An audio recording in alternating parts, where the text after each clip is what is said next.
Hello, good morning, everyone.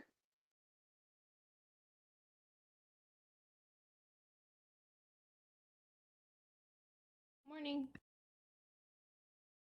Morning. So Good we morning. have, good morning. So we have about just a little under 50 people who are registered for the session today. So I'm just going to give them a couple more minutes just to join from the lobby that we have with WebEx.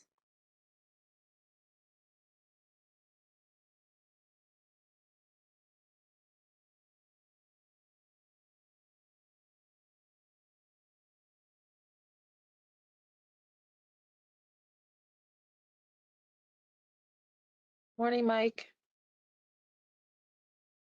How's it going? Good. You're one of the only people with a video camera on, so I thought I'd say hi. Yeah, I was just about to turn it off, so I'll turn it off now. Hi, Renee.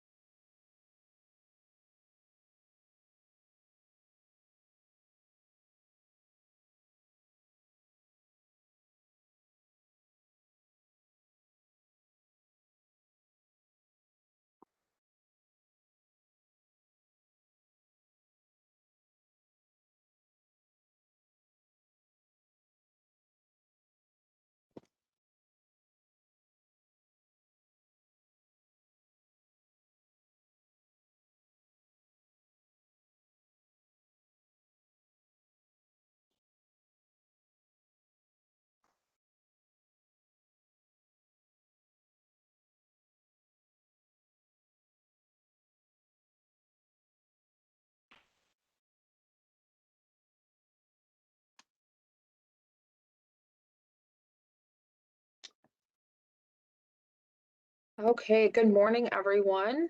So it is a little after 10, so we're going to go ahead and get started. I know we still have a few people joining, but we'll go ahead and do the introduction, and hopefully they join us before we get into seeing who's in the room and hearing from all of you.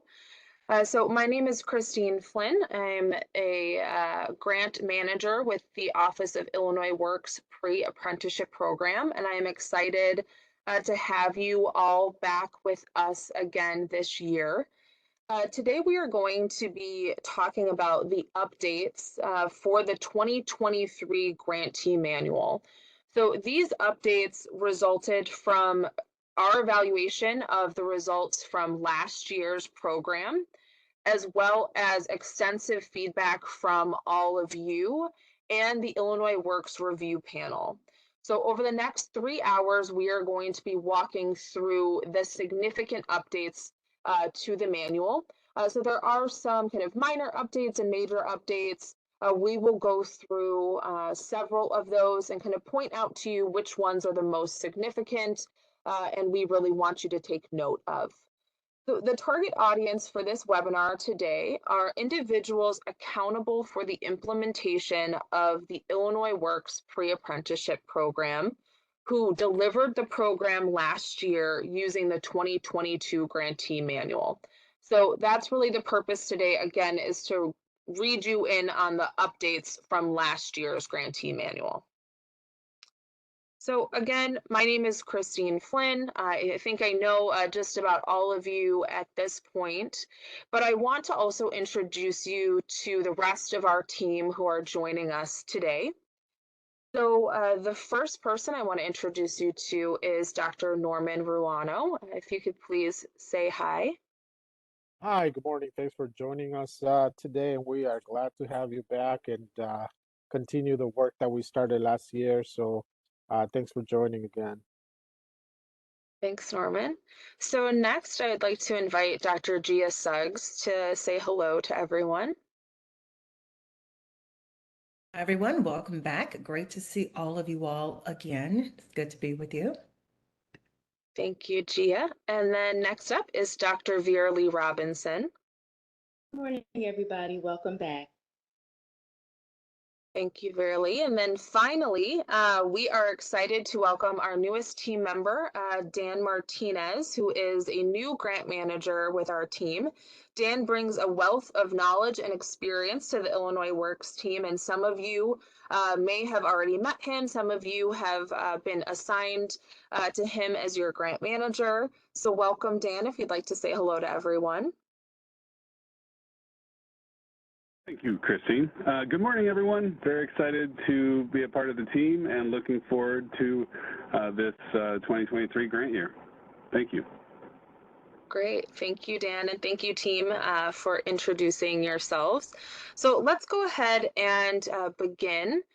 Just doing a quick course description. So the Illinois Works Grantee Manual provides grantees with guidance on how to successfully implement their Illinois Works pre-apprenticeship program in compliance with the Illinois Works and with the Office of Illinois Works and the Illinois Works Jobs Program Act.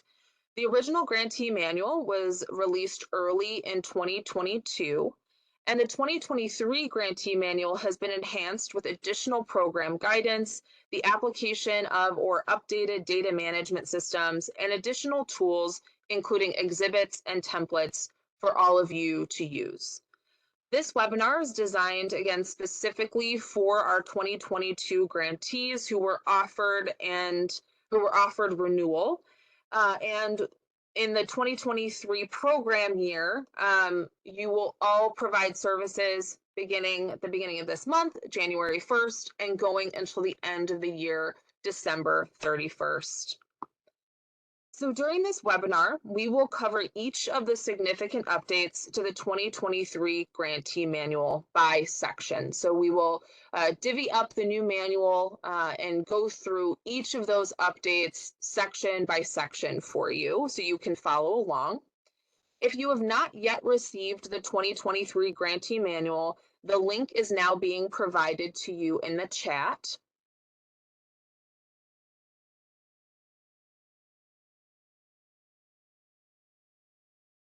And that will just be provided in just a second. Thank you, Dan. So please go ahead, feel free to click on that link. It's going to take you to the digital version of the 2023 Grantee Manual. So you can, again, follow along as we go through each of these updates. So let's go ahead and begin. So during this first module, but you are going to be able, or I apologize, during this training, you are going to be able to access the 2023 Grantee Manual, apply additional guidance provided in the 2023 Grantee Manual, utilize additional tools, including exhibits and templates provided in the 2023 Grantee Manual. So by the end of this training, you will be able to navigate the entire document and use all of the tools that we have developed and provided for you. Also, as a note, this session is being recorded, and like all of our webinar sessions, it will be available to you on the Illinois Works Partner Guide. So if you need a link to the Illinois Works Partner Guide, that is also being provided to you in the chat now. Again, this webinar, along with any of the webinars that we offer, will be available on that site. So please utilize it, especially if you have any new staff members.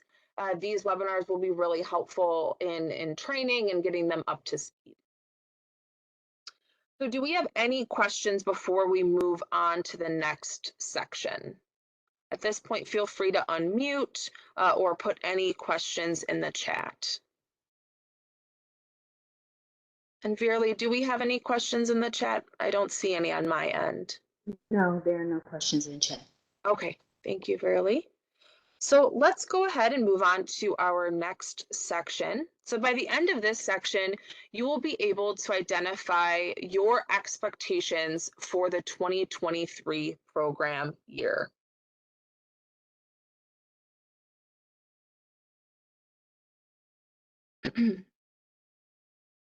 Of course, if you ever have any questions, you can reach out to our general email. You also have now, by this point, been had a communication from your assigned grant manager. So you've either heard from myself or from Dan. If you have any questions, please always feel free to reach out to us. But this general email, ceo.illinoisworks@illinois.gov, is also available to you. So let's go ahead and see who is in the room with us today. So by utilizing the chat, if you can please go ahead and place your name, your organization, what role you play, and then your geographic location. Again, your name, your organization, role, and geographic location.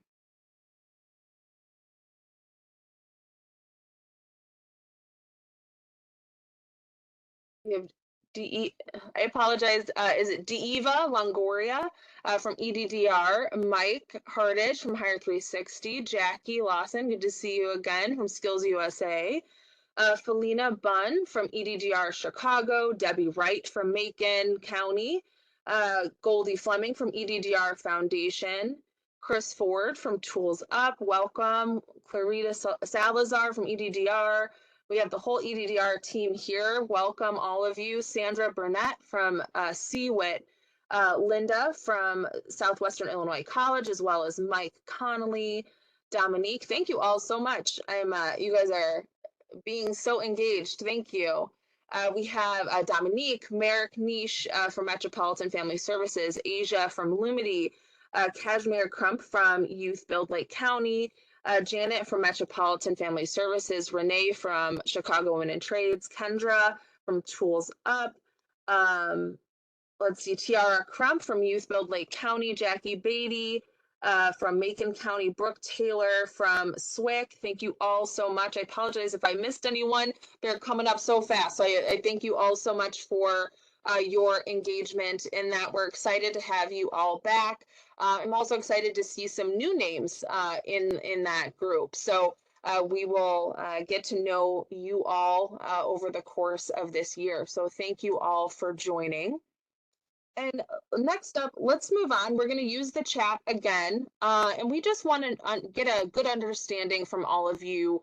What aspects of the program are you looking forward to in the 2023 program year? So again, using the chat, what are some aspects of the program you're looking forward to for the 2023 program year?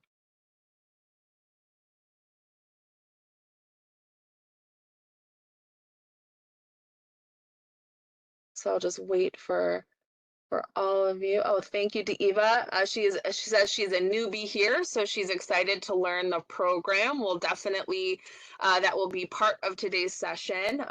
We're excited to work with you on that. Mike, getting people into trades, absolutely, why we are all here.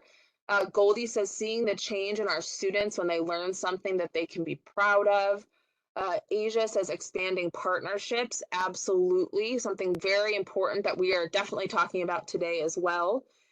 Jackie, data consolidation and comparison / review. Okay, Vernacer, I think. I apologize if I kind of slaughtered that there. Welcome. Kashmir says officially getting participants into the trades, expanding partnerships. Clarita says improving our understanding of the population we serve and how we can best serve them. Mike says seeing the development of program participants. Absolutely. So all of those are items we are also interested in. The vast majority of those are items we are going to be talking about today. So I think we are all on the same page about what aspects of the program we are looking forward to. Merrick says securing employment for participants in trades. Absolutely. Absolutely. Well, thank you again all for that engagement. Are there any questions before we move on to our next section, which is where we're actually going to be talking about the updates in the manual? So feel free to unmute or to put your question in the chat if you have one. I'll just give it a second here. So I'm not seeing any questions. Vera Lee, do you see any questions on your end? No questions. Okay, great. Well, thank you all again for your engagement. I'm going to go ahead now and pass it on to Deputy Director Ruano, who's going to kick off the discussion of our grantee manual updates. Great. Thank you, Christine, for those introductions.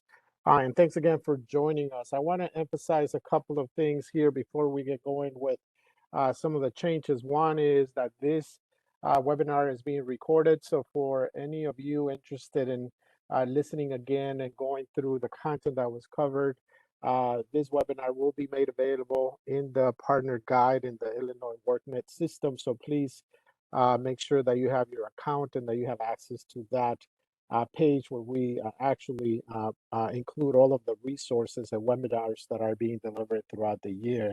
The second thing I wanted to mention is, as Christine mentioned earlier, it is important to emphasize that all of the changes that we will be discussing today are a result of extensive feedback we have received through our grantees. We have had numerous technical assistance sessions, training, direct communication meetings with all of our grantees, and feedback has been provided related to various things in our program, and we are very serious about taking that feedback into consideration as we move forward. We have also, there's also the Illinois Works Review Panel that are appointed individuals from the governor's office, most of them elected officials, but we also have other community members that participate there. We have received feedback from them, and also internally our Illinois Works team and other DCO staff who have provided feedback. So the changes reflect that. We are very serious about, continuous program improvements. So as we move forward and implement the second program year, please make sure if there is other feedback you would like to provide, either in writing or when we meet with you, please go ahead and do so. We welcome that, and we want to make sure that we can do justice to all the feedback and address as many things as we can in a given program year. So we encourage you to do that. In terms of learning objectives for this section, we will identify specific updates to each section of the grantee manual. We will be able to apply the new guidance that is being provided and also utilize the new tools, the new updated tools that are being provided as part of the 2023 grantee manual. As Christine mentioned, the grantee manual is now published. If you do not have a copy of it, you can certainly go to the partner site, partner guide on the Illinois WorkNet system and get a copy there. Otherwise, we will continue to provide the link throughout this webinar to make sure that you have access to it. I encourage you to read it, to really understand what's in here, because a lot of the tools that exist there are requirements. There are some tools that are recommendations, best practices. However, there are significant number of tools and also items related to guidance related to the implementation of this program. So let's start with section 1 of the grantee manual, of the new 2023 grantee manual. Section 1 addresses Introduction to Illinois Works. There are 3 changes that were made to this section. Some of them are more important than others, but nonetheless, these are relevant for your information. One is table number 1. An expansion of apprenticeship opportunities will help boost employment and wages for more Illinois residents and yield significant benefits for our economy at large. Construction and building trade occupations, job summaries, and 2021 medium wage data are displayed in Table 1. Table 1 is called Construction and Building Trade Occupations, Job Summaries, and 2021 medium pay. This is an important one. We have been asked several times about what trades are more relevant, particularly as we watch the implementation of capital projects throughout the state. So this information here provides the listing of the most important trades, what each of them does, and the average pay. So as you are providing career guidance to your participants, certainly use this information that is very useful for career purposes. This guidance is included, this table is included on pages 8 and 9 of the 2023 grantee manual. Moving on to the next the next change that was made to section 1. It's related to training, curricula, and instruction. As you may remember, we had both the NAP2 curriculum and the NCCR curriculum that were pre-approved last program year. For this program year, there's one that has been added, and that is ICCB programming. ICCB is the Illinois Community College Board. ICCB goes through a rigorous process to approve collegiate certificates. So we do have several community colleges and other colleges that are now part of the Illinois Works Network. Some of them are delivering certificate programs that are credentials that are nationally recognized credentials. So that's a new addition that was made. Guidance has been updated related to ICCB and other construction curriculum approved by the Illinois Works pre-apprenticeship system. Okay. So that's a second change that was made in this section. Final change that was made in this section has to do with definitions. So on pages 19 to 23 of the Grantee manual, you're going to find all the important key definitions related to Illinois Works. There are about 25 definitions that were either added or updated. Significant additions include, but are not limited to, the applicant tracking system, administrative withdrawals, carryover credit, the Illinois Works monthly compliance review, quarterly administrative meetings, and regional meetings. I encourage you to review those definitions. We have a section on definitions so that if what you're looking for is specific information related to a particular term that we're using throughout the manual, I encourage you to go to that section and read those definitions so that you can find the most relevant information there. So those are the three changes that we made to section 1 of the manual. As I said, some of them are more important than others, but we wanted to point those out to you as you read the new manual so that you know what's different. Any questions that you may have at this particular moment related to the changes, the updates that we made to section 1 of the Grantee manual? If you do have any questions, you can certainly unmute yourself and ask your question, or you can put it in the chat. I think I heard someone. Please go ahead.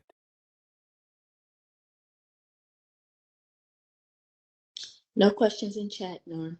No questions in the chat. Thank you, Verily. I appreciate it.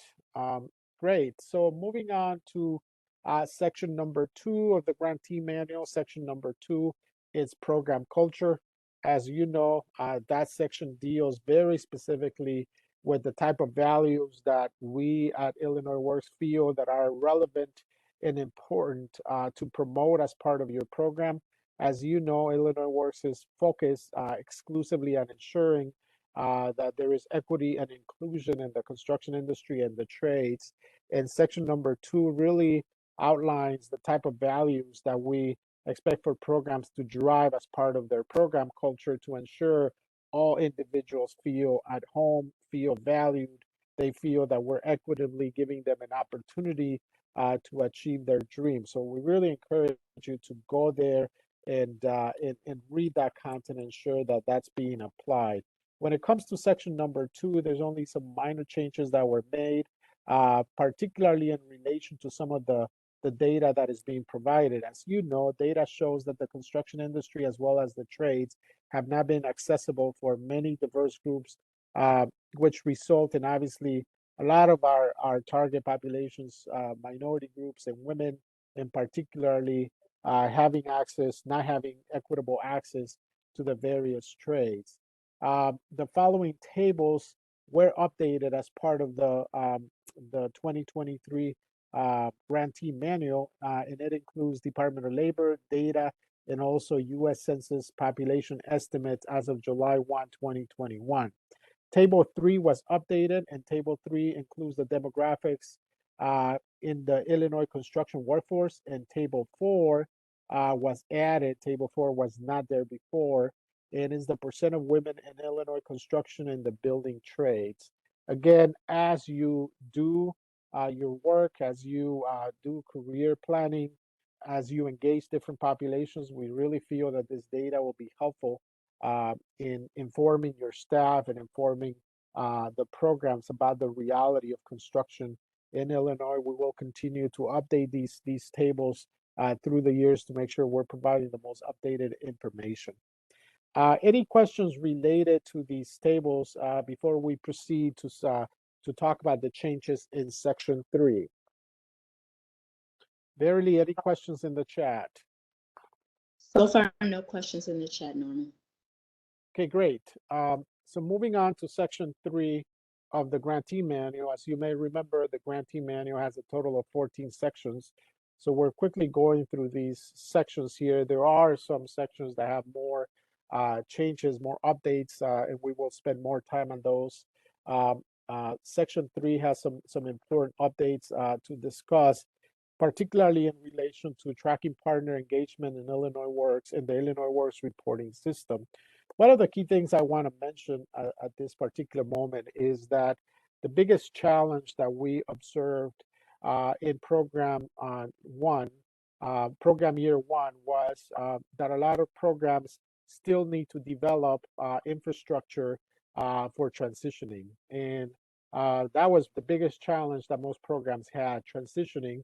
And it has to do with the nature of construction and the trades. Obviously, you know, they follow DO register operation programs follow particular timelines of when they accept individuals. Sometimes it takes a very long time to execute that transitioning process, but it also has to do with the lack of relationships and infrastructure on the part of programs, and also the lack of staffing related to this, and more importantly, the timelines that are followed for transitioning. As we move forward on this particular webinar, we will address all of those items, but in this section in particular, we want to address the tracking of those partnerships and relationships in IWRS.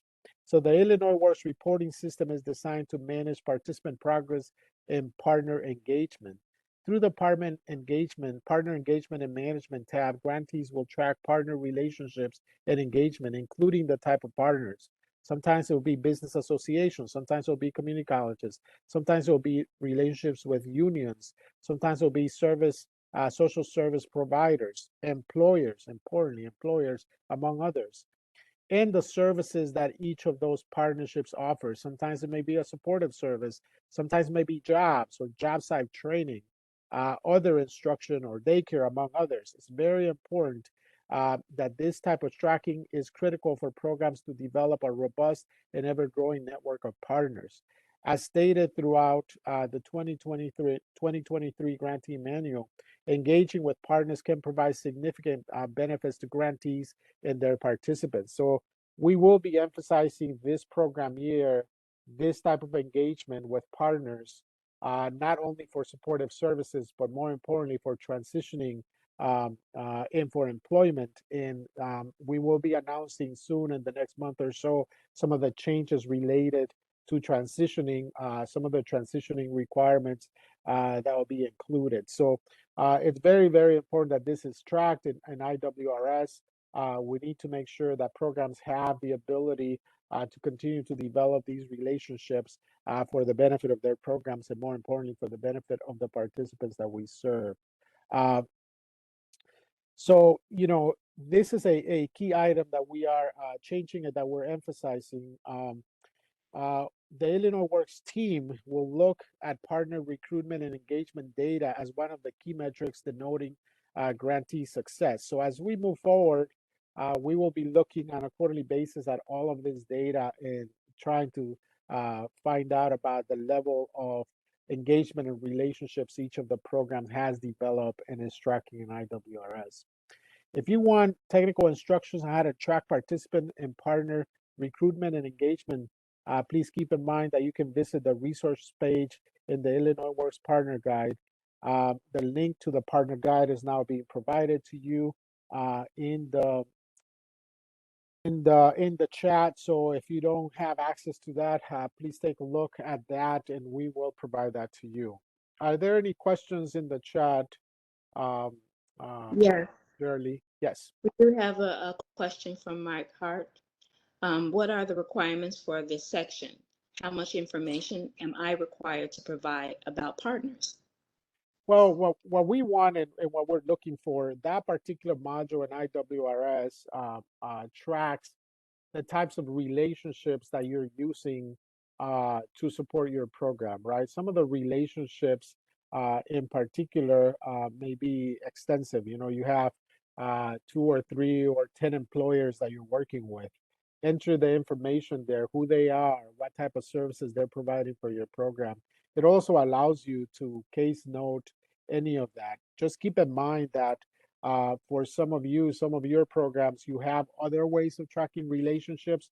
Some of the other programs, some of the newer programs, in fact, the majority of programs within the Illinois Works Network do not have a way, they do not have a CRM or some other tool that they use to track relationships. For those programs, the content of what they're entering may be a lot more extensive. It may include all the contact that they have with those partners. It may include every detail of their conversations or other details. For some of you that may already be using CRMs in your operations, it may be less information that you are provided, but we do want to be able to see that you have partnerships in what those are in supporting your program. If you're using a particular partner in doing mentoring, if you're using a particular partner in doing job site instruction, if you're engaging a particular partner for register apprenticeship programs or for employment, please go ahead and enter that information there. Any other questions, Gia, in the chat? Yes, I'm sure that you gave quite a bit of information for Mike, but he did have a follow-up question just in case. He wanted to know what is considered a successful level of partnership development. Yeah, and as I mentioned, it really depends on your program, right? There are some programs out there that are fairly complete in terms of the delivery system they have, and they do everything from supportive services to, you know, instruction. In that case, obviously, they may be partnering with a particular organization to recruit individuals, or may partner with a particular, register apprenticeship program or particular employers. So the number of partnerships that they're going to have in their profile may be less than an organization that is brokering a lot of different partnerships out there for instruction, or partners for, placement services, for tutoring. So it really depends on the program. Obviously, we know the structure of your programs because you submitted documentation to us on how you were going to operate it. So we'll be able to see if, based on your structure, you do have the partnerships in place. We do need visibility here because it's very important to ensure that those partnerships are being leveraged for the benefit of the students. So I hope I answered your question there. So moving on to section number 4, related to outreach and recruitment. As you may remember, section number 4 introduces you to the first phase of the pre-apprentice life cycle, which is the model that we use at Illinois Works to be able to provide guidance and be able to indicate what the different requirements are for programming. So the pre-apprentice life cycle comes into the grantee manual in section number 4. This particular section of the grantee, of the 2023 grantee manual, has some important changes that were made, and we will discuss those next. Similar to section 3, IWRS guidance has been added to section number 4 as well. Outreach and recruitment are program requirements for Illinois Works. As a result, all activities and strategies must be recorded in IWRS. That is very specific. There is very specific guidance. Section 63 of the manual has very specific guidance related to this. The primary goal of outreach and recruitment activities is to identify potential participants or participant leads. Participant leads are individuals who may be interested in enrolling in the pre-apprenticeship training program. The aim is to funnel leads through the screening process and transform qualified individuals from leads into applicants. Participant recruitment is tracked through the pre-screen assessment, which begins by adding in a lead. Participant leads are individuals who may be interested in enrolling in the pre-apprenticeship training program. When adding a lead, grantees will first enter the individual's name and contact information, the lead status, be it that it's a hot, warm, cold, or closed lead, document follow-up dates, and add in case notes. Once contact information and lead type are chosen and submitted, the pre-screen assessment will populate. It is not until the pre-screen assessment is completed that the individual is officially added to IWRS. So what we did here on page 63 is clarify some of the guidance related to this process that we had last year. It's important to note, and we will note it later on also in training, that these participant leads are very important to the Illinois work system. We are required by statute, by the Illinois Works Jobs Program Act, to report to the General Assembly the nature of the leads that we are producing. Who are they? Who are we reaching out there? Are they men? Are they women? Are they African Americans? Are they Hispanics? Are they Asians? So it's not just us reporting who our participants were. We also need to be able to report on who our leads are and where those individuals are located. So it's very important that you also enter the lead information into your system so that we're able to fulfill those requirements and also analyze the effectiveness of marketing and outreach out there to see the populations that we're reaching.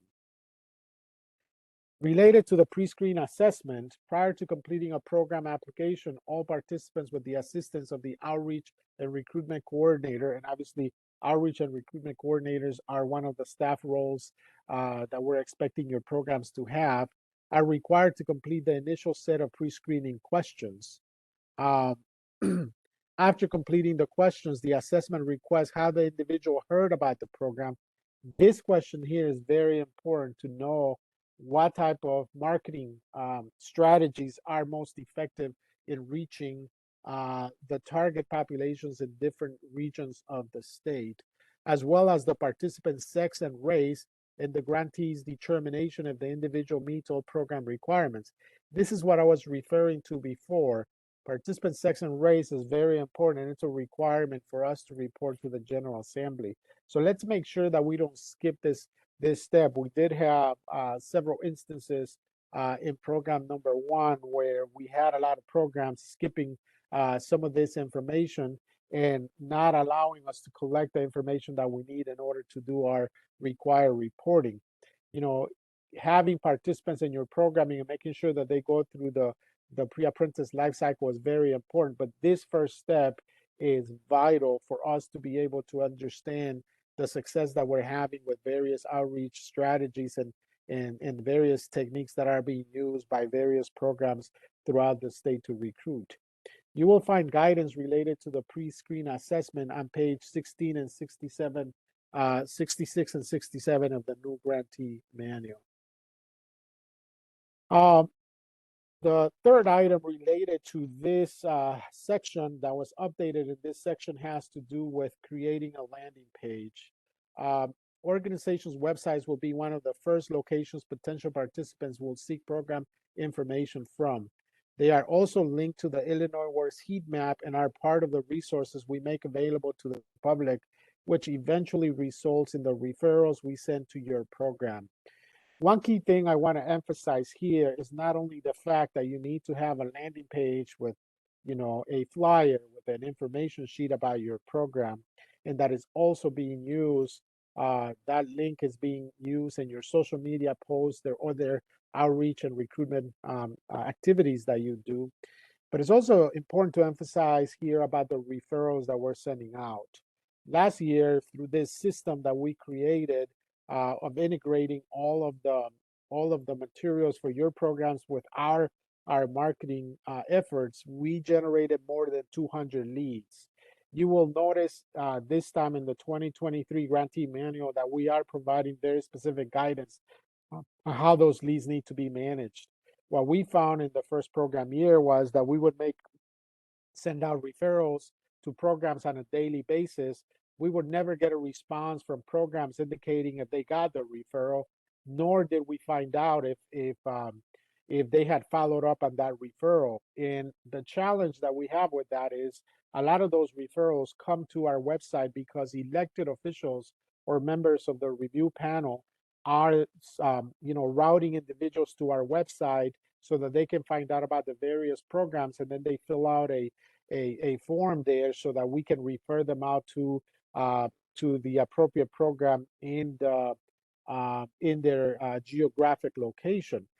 By us not finding out if you got the lead that we send you, you got the referral we send you, and if you followed up on it, then that puts us in a situation where we may be sending, having people creating bridges to nowhere because they give us their information, then they're not being followed up on. So the guidance related to referrals is that you will need to let us know within 24 hours that you received our referral, and more importantly, you need to communicate with the referral that we're sending you within 24 to no later than 48 hours after receiving the referral, and ensuring that you work with them so that they can become part of your program. We will be following up on those referrals. If we do not hear back from you, our people will be following up to find out if you did get the referral or not. And we will also be checking IWRS to see if we can identify any of those individuals that we refer to you as part of your leads, and also as part of your participants. So it's very important that this loop gets closed.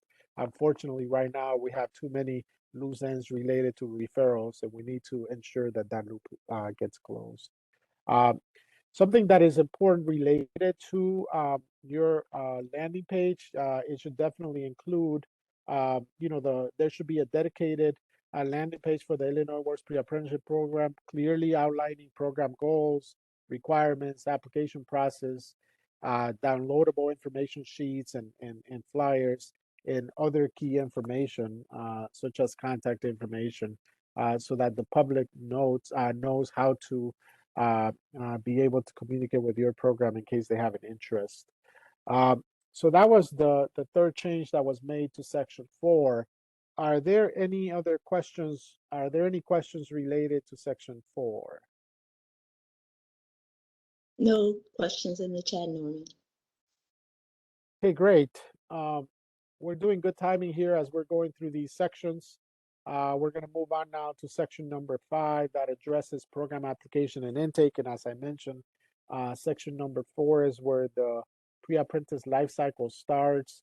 It continues in section number 5 of the Grantee manual. And there are 4 important changes that were made to section number 5. The first change that was made is not as significant as the other ones, but it has to do with the section overview. You may remember that when there is a section in the Grantee manual, we started with a section overview, and the section overview basically tells you the most relevant things in that section. We added a new outcome for that section overview in section number 5. And it is complete application and intake requirements, including the pre-screen assessment, application and standardized interview in the Illinois Works reporting system. So we added guidance related to that and how that's done in the Illinois Works reporting system. You will notice that we're doing right now the updates related to the grantee manual. There will be another webinar as part of your onboarding that will include the updates in IWRS. And a lot of these issues will come up in that webinar because some of these updates and changes in guidance in the grantee manual have mirror changes in the Illinois Works reporting system, such as the one that I just mentioned.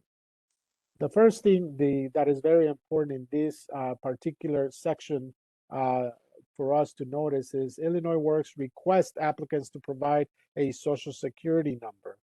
If a participant does not provide a social security number, this does not disqualify them from participating in the program. We want to emphasize that. That has been a question that we have been asked in the past.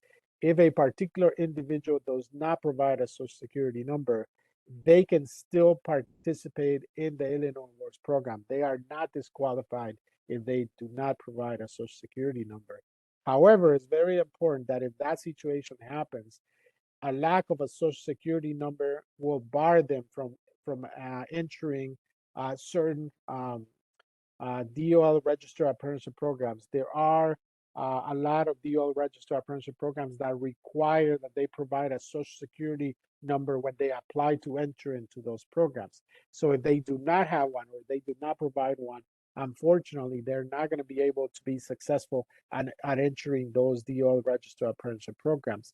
As a result, we expect for programs to address that in discussing career plans with participants.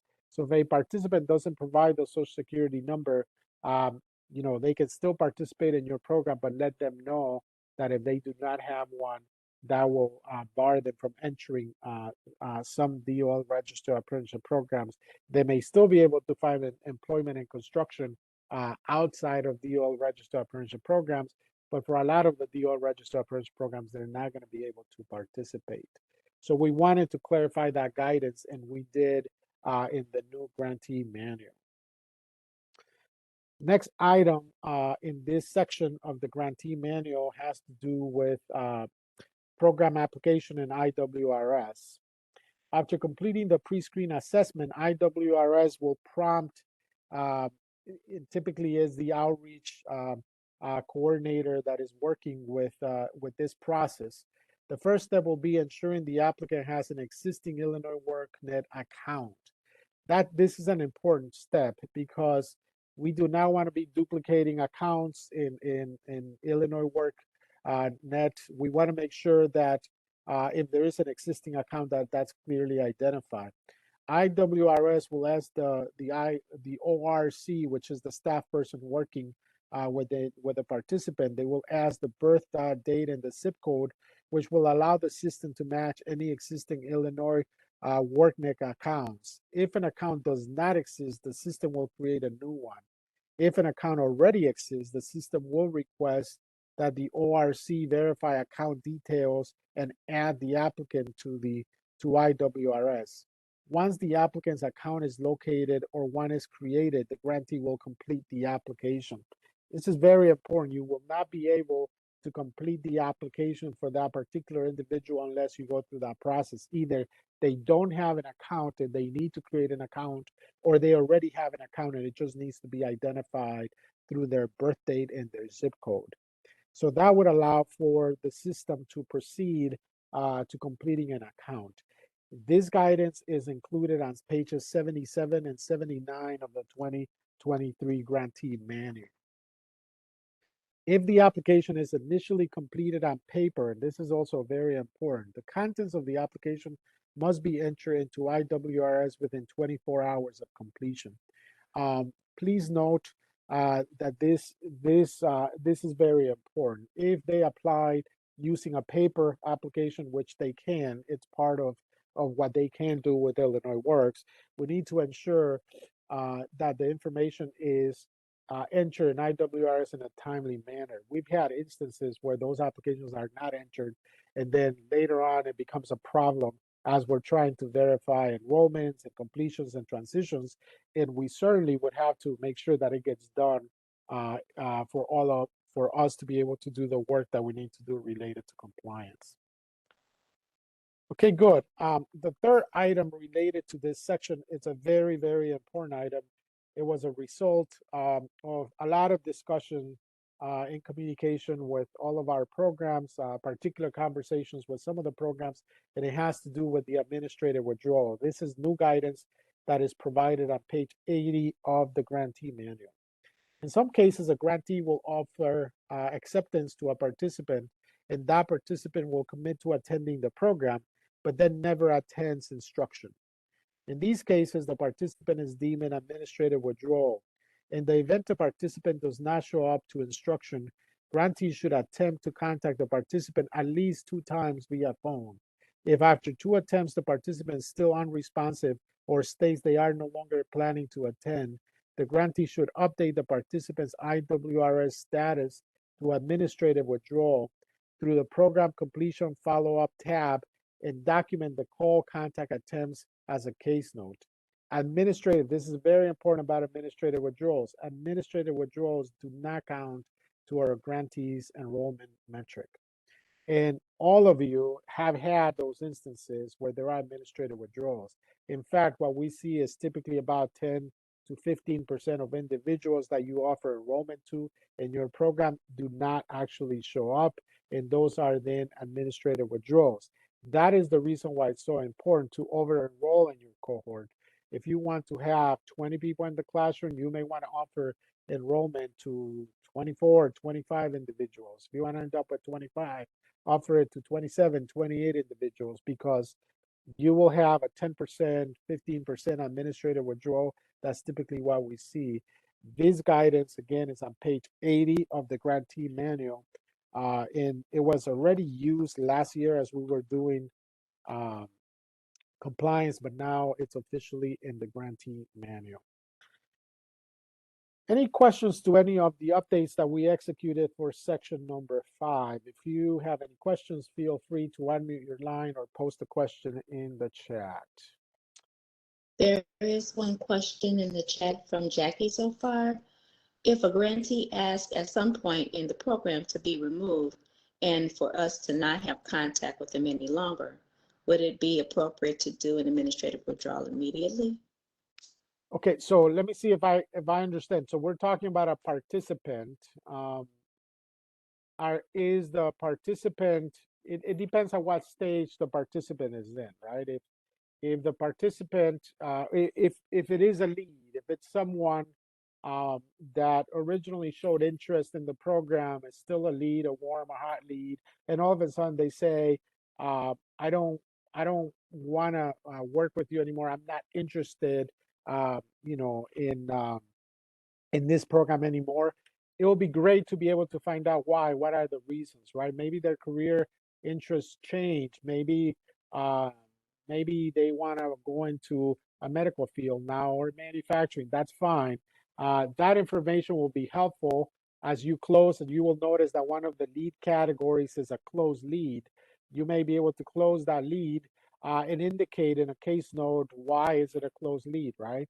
Now, if the individual was offered enrollment and the individual does not show up, okay, and when you follow up, that individual says, I'm not, thanks for, offering enrollment to me. I am not going to participate again for these reasons. I'm moving out of state. I have some family issues, maybe in the future. Then what you would do is do an administrative withdrawal for that individual and case note their profile, indicate this person is no longer available, not interested in construction, or they're going through some stuff and in the future they would like to be re-engaged. Make sure that if they mention that they want to be re-engaged in the future, you keep a rolling list. When I used to run programming, we would keep rolling list of individuals that indicated that in the future and such time, they'll be interested again, and then we will be following up with them in the future. So that's at the stage of administrative withdrawal. What if they already are part of the program and something happens, life happens, interest change, they don't want to be part of the program, and what they want is to withdraw from the program? They can certainly withdraw from the program. You will notice that we have provided guidance in the grantee manual that when someone is already a participant, they have been attending and now they withdraw, we would ask that an exit interview gets conducted. There's a particular process for conducting an exit interview where we want to find out why they're withdrawing. And again, if it's they're withdrawing because life happens, they're moving out of state, or they at this moment they cannot finish, but in the future they may consider again completing the program. Again, that list of rolling individuals, making sure you have the reasons why they withdrew and when they would like to be re-engaged is important, because these are individuals that you already invested significant amounts of time with, and they are interested, again, something happening right now, but they may be interested in finishing in the future. We don't want to let them just go if they still may have an interest in the future. So that's the guidance that we have provided related to that. At the lead stage, administrative withdrawal is before they attend, and then the exit interview process is once they started attending the program. So I hope that answers your question. Are there any other questions, Verily? Yes, there's one that pertains to applicants from Tiara Crump. What action should be taken if a participant, well, in this case, an applicant, no longer wishes to proceed with that application? So if they already entered as an applicant and they no longer want to be considered as an applicant, you would just close that case. But again, it's important that as you close that case, that you can provide case notes and indicate if there are any specific reasons of why they don't want to be considered. If they want to be considered again in the future, it could be obviously at the stage of being an applicant that they drop out. Christine, is there anything else specifically in IWRS that needs to be done if a particular applicant decides to drop out of the run and not be considered anymore? No, there isn't anything specific. There's no change in status. You essentially would just leave them as an applicant as far as IWRS is concerned. Thank you, Christine. But again, I think it's so important to emphasize that what's key here is finding out why, right? And being able to document that. Is it because they changed their career goals? You know, as I mentioned before, we need to report to the General Assembly, to the Illinois General Assembly about the leads that we're working with. And at this point, an applicant will still be considered in that process because they're not a participant that went through training. So we want to know why. And more importantly, is there a possibility to re-engage them in the future? We invested a lot of resources and time and effort in those particular individuals. It would be great if there's an opportunity to re-engage them if they're open to it, right? Any other questions, Vera Lee, before I proceed to the next section? There are no more questions in the chat. Okay, great. Thank you, Burley. So proceeding now to section number 6, this is where there is some complexity to the Illinois Works system because, as you may recall, Illinois Works is designed to specifically assist underrepresented populations, including minorities, women, and veterans, enter construction and the trades. And for us, part of that model that is successful in doing that is ensuring that individuals are provided the supportive services they need in order to succeed. That includes wraparound services, which are non-academic services, and student support services, which are academic services. And it's important to ensure that our programs are providing us robust and complete set of services. I must say that I was very surprised as we are now closing our program year 1 to find out that not a lot of wraparound services are either being provided to students or are being asked by students. As you know, our model for wraparound services is a model where we go through an assessment and then it is the participant, the one that tells us what they need, and then we respond to those needs.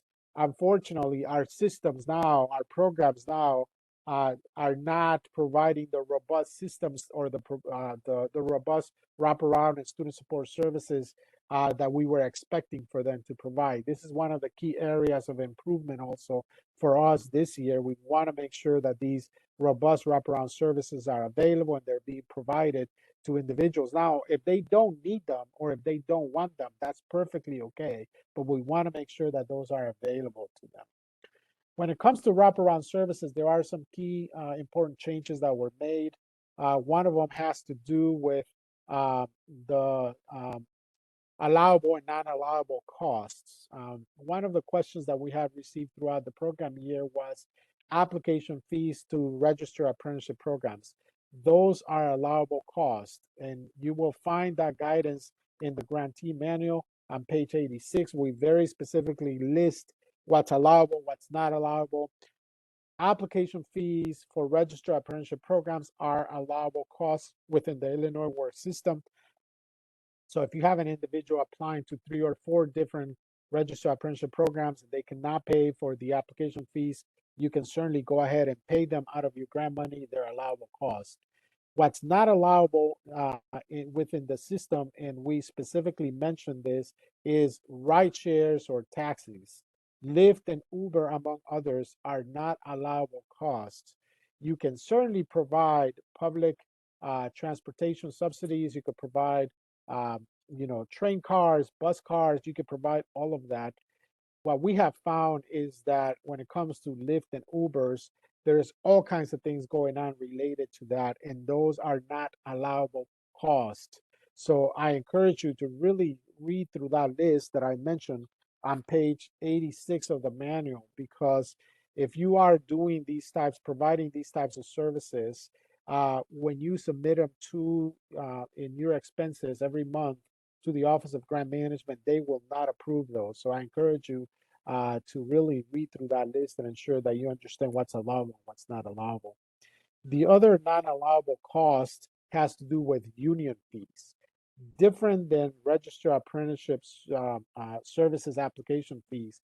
Union fees are just once a person is already in a program, they have to pay certain dues on a monthly basis. Those are not allowable costs when it comes to the Illinois Works grant money. In addition, I want to emphasize that it is possible that other wraparound support services are necessary and reasonable and are needed to support participants that are beyond what we describe on page 86 of the grantee manual. Sometimes you could provide those services either through referrals, through leverage resources, or in some cases, you may be able to use grant funding, even if the service is not listed on the grantee manual. However, it's very important that you go through the process of approval before you approve that service. If the grantee wants to allocate Illinois Works grant funding, the support service must first be submitted for approval to the grantee's assigned Illinois Works grant manager. After that approval, only after that approval, can the grantee proceed to add the service in IWRS and provide the service to the participant. So if there is a particular wraparound service that you need to provide a participant, they need it, you do not have any relationships out there, you cannot leverage resources, and you want to use Illinois Works funding, you need to officially request that from your grant manager. Your grant manager in writing will either approve or deny it. Only after that, you can proceed to provide the service and enter it to the services for that particular individual in IWRS. It is very important that that gets done. If you are providing wraparound services that are not pre-approved by the Illinois Works system, those will not, unfortunately, will not be reimbursed. Again, the guidance for that is page 86. Participants may also request additional academic support, such as tutoring or more time to take tests. If any of those support services are needed, either due to dropping below one of the thresholds or above or voluntarily, the student support services specialist or coordinator must add the support services to the participant's IWRS profile. It's very important that if you're providing additional services, be it wraparound services or academic supports, that you add those to the participant's profile. That's how we can see what's being provided in terms of wraparound services, in terms of academic supports. That's how we can analyze and evaluate the extent, the robustness of the services being provided. Who are they being provided for?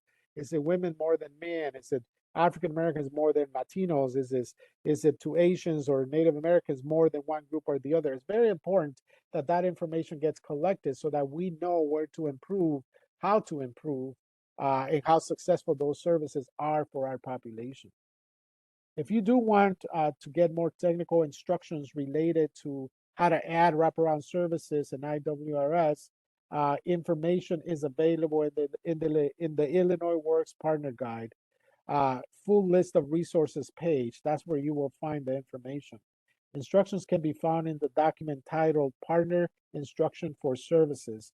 Document wraparound services. There's particular instructions and assistance on how to do this in IWRS. So the partner guide was previously provided, but we will once again provide it in the chat for your information. Gia, Vera Lee, before I move on to the next items, do we have any questions? No questions in the chat. Okay, great. So moving on to stipends. This is another area where we had significant feedback from a lot of you, very particular requests from all of you related to this. You will notice on the grantee manual that stipends have gone up to $13 per instruction hour. It used to be $11 last year. They went up as a result, again, of feedback, and more importantly, as a result of the fact that obviously the cost uh, of living as a result of inflation went up. So we increased it to $13. Just please be reminded that stipends cannot be paid paid out for asynchronous instruction. So if you're doing asynchronous instruction as follow-up or support or as part of your tutoring program, you cannot pay stipends for asynchronous instruction. You also cannot pay stipends if participants are participating in any type of wraparound service activity. All of those hours do not qualify for stipends. It's only for instruction hours. One key thing to notice here is that we will continue to adjust stipends based on the cost of inflation on a yearly basis. We will analyze what the cost of living is, and based on what we're seeing, we'll adjust the maximum that you can pay. One thing also to clarify, when we have been asked about this many times, is do you have to pay $13 per instruction hour? You do not have to pay $13 per instruction hour, but we do expect for you to pay a reasonable dollar amount, particularly in relation to the cost of living in your geographic area. Stipends are a required state mandated requirement for Illinois Works. So we do expect that you pay, and it's a requirement that you pay a stipend. You do not have to pay the $13 an hour. It would be great if you could. Most programs actually pay $13 an hour, but for some programs they pay less. It just needs to be a reasonable amount in comparison to the needs in their geographic region. Last item that was updated, I'm sorry, one of the items that was also updated in this section has to do with attendance and attendance rosters. Attendance should be tracked daily in IWRS. Participants must attend 80% of the training hours for each training module to be considered in good standing. If a student drops below the 80% attendance threshold in a single training module, they will need to make up missed hours to be considered on track to successfully complete the program. Participants are expected to be present for their scheduled training and work-based sessions. Regular attendance and participation are essential to student success. It is the expectation of Illinois Works pre-apprenticeship grantee organizations to track daily attendance of participants using an approved attendance roster. Now, we have provided template 21, which is new, a sample Illinois Works attendance roster. You can certainly use that roster if you want, or you can use your own roster. You just need to make sure that the elements, the required elements in the roster are included. The roster should be signed and dated by all instructors or trainers and staff responsible for IWRS reporting. Whoever is doing your data entry, they need to sign those rosters also. Training curriculum and days should be accurately reported, not including breaks and lunch times. As you know, breaks and lunch times do not count towards your instructional hours, so those should not be reported on your rosters. So again, template roster, template 21 is provided in the appendix of the 2023 grantee manual. You can find the guidance related to attendance and attendance rosters on page 97 of the 2023 grantee manual. It's important to notice that Illinois Works requires that attendance rosters are kept on file and they need to be uploaded in IWRS when we're doing verification for completions. An uploaded a roster is a requirement.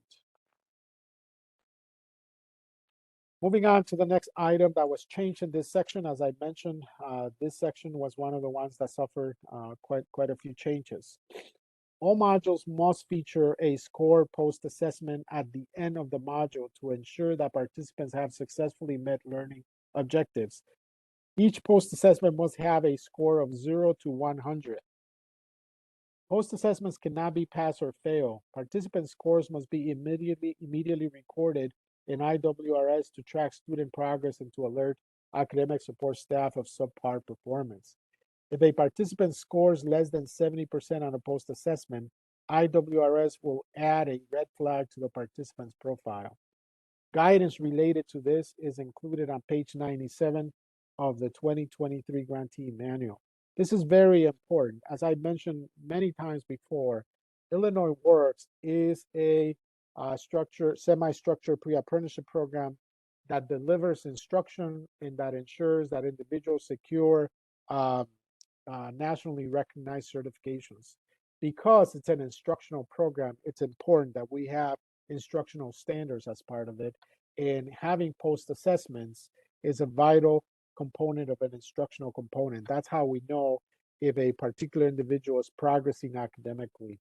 And it's important that that information is recorded in a timely manner in IWRS so that we can see if an individual is progressing and to be able to intervene and provide the necessary supports if they are not progressing.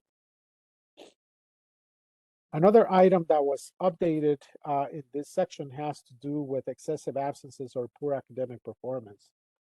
If the participants' excessive absences or poor academic performances are related to non-academic barriers, in addition to matching the participant with necessary academic supports, academic success staff should work with the wraparound services coordinator to address any barriers that are preventing the participant from successfully engaging in the program. One thing we know is that besides academic issues, an individual, as they go through the program, may start to face non-academic situations that can be addressed with supportive services.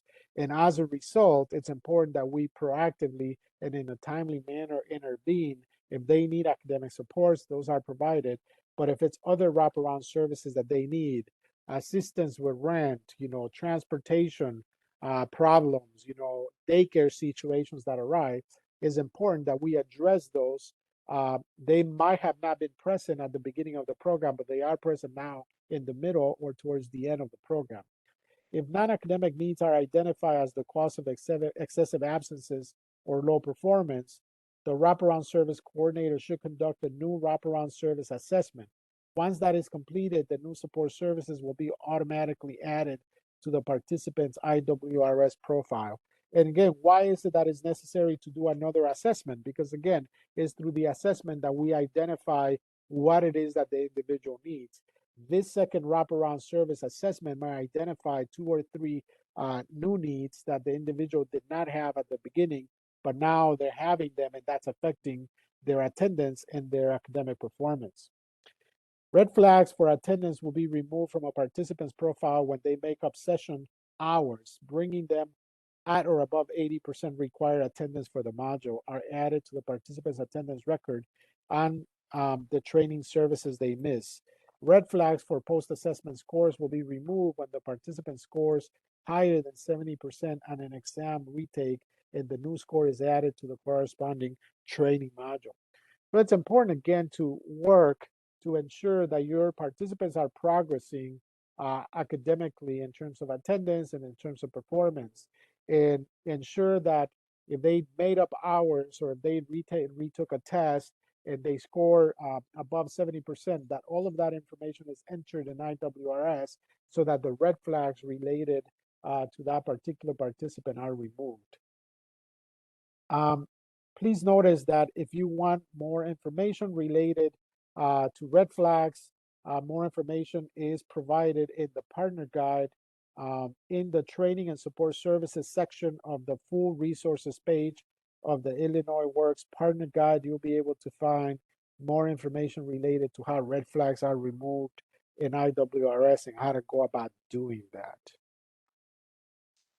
Okay, great. Those are the changes for section number 6. There were a few changes in section number 6. Are there any questions related to section number 6? If you do have any question, please, again, you can unmute yourself or post your question in the chat before we move on to section number 7, which will be the last section I covered today. And then after that, we will have a break, and Christine will deliver the rest of the webinar. So if you could please let me know if you have any questions for section number 6 changes. Some important and significant changes were addressed in section number 6. Any questions, Verily? So far, no questions in the chat, Norman. Okay, great. Thank you very much. Again, as I continue to deliver this content, if you have any questions, just enter them in the chat and we'll be more than happy to address them for you today. So section number 7 is one of the most important sections in our grantee manual. And it has to do with training, instruction, and certificates. As I mentioned, we are an instructional pre-apprenticeship program system that delivers instruction and looks to provide nationally recognized certificates and certifications for our participants. Similar to the last section, there are several important updates that were made to this section. The first update has to do with certifications and certificates. Curricula used for Illinois Works Pre-Apprenticeship Program must be industry recognized, producing nationally recognized credentials. Any curricula selected by grantees for training must abide by the Illinois Works approved curriculum design standards. Presently, the Illinois Works pre-approved curricula include NAPTU, which is the North American Building Trades Union curriculum, and the National Center for Construction Education and Research, NCCER curriculum, along with the Illinois Community College Board accredited collegiate certificates. So again, as I mentioned earlier, ICCB was added as an approved curriculum for this second program year. If grantees are delivering NAPTU, and these are now we'll discuss very particular requirements and guidance related to each of these. If grantees are delivering NAPTU, the curriculum must be delivered as originally designed by NAPTU. Illinois Works will not accept NAPTU certifications where curriculum modifications have been made or negotiated. If grantees are delivering NCCER, Illinois Works requires that grantees utilize NCCER Core 6th edition only for their training curriculum. The link for the curriculum is available to you in the chat now. For those delivering NCCER, there is a variety out there that NCCER has published through the years. We are requiring that the 6th edition of the curriculum is the one that you use. And again, the link is being provided in the chat right now. Please relate it also to NCCER. NCCER Core is what is needed for Illinois Works programs. There are a variety of craft area curricula through the NCCER system that go beyond the core curriculum. For our purposes, if you want to use anything else that is not core curriculum, you're beyond the scope of the Illinois Works pre-apprenticeship program. We would have told you that when you submitted your curriculum form. The only requirement related to NCCER is the core curriculum 6th edition. In addition to NAPTU, NCCER, and ICCB, there are other curricula that you could submit for approval for Illinois Works. Organizations are invited to submit alternative curricula for approval for Illinois Works beyond those that are presently pre-approved. However, alternative curricula must be nationally recognized, meet nationally recognized pre-apprenticeship program design elements, and be based on construction industry best practices. If the curriculum that you want to submit does not meet the criteria that I just mentioned, nationally recognized, meet nationally recognized pre-apprenticeship program design elements, and be based on construction industry best practices, unfortunately, that curriculum will not be approved. Program curriculum must be submitted at least 2 weeks prior to the program start date. Please allow at least 1 week for feedback and final approval. So again, we certainly have an open door to consider other curricula, but they need to meet certain criteria. It is the mission of Illinois Works to be a leading national advocate of quality construction education, promote and support accredited construction education curricula. Grantees delivering curriculum other than NAPTU, NCCER, and NCCER should maintain procedures consistent with the Illinois Works Section 7 which is training and instruction certification procedures, while upholding their accreditation agency standards. Some curricula that are submitted are also independently accredited, so it's important that besides, ensuring that you're following our guidelines and standards related to curricula, that you also follow accrediting agency standards for the curricula that you're using. Template 17, Sample Illinois Works Pre-Apprenticeship Program Curriculum is available also in the appendix of the 2023 Grantee Manual. If you want to see in one document some of the key requirements related to curricula for Illinois Works. Any questions related to this section before I move on to another change, Verily?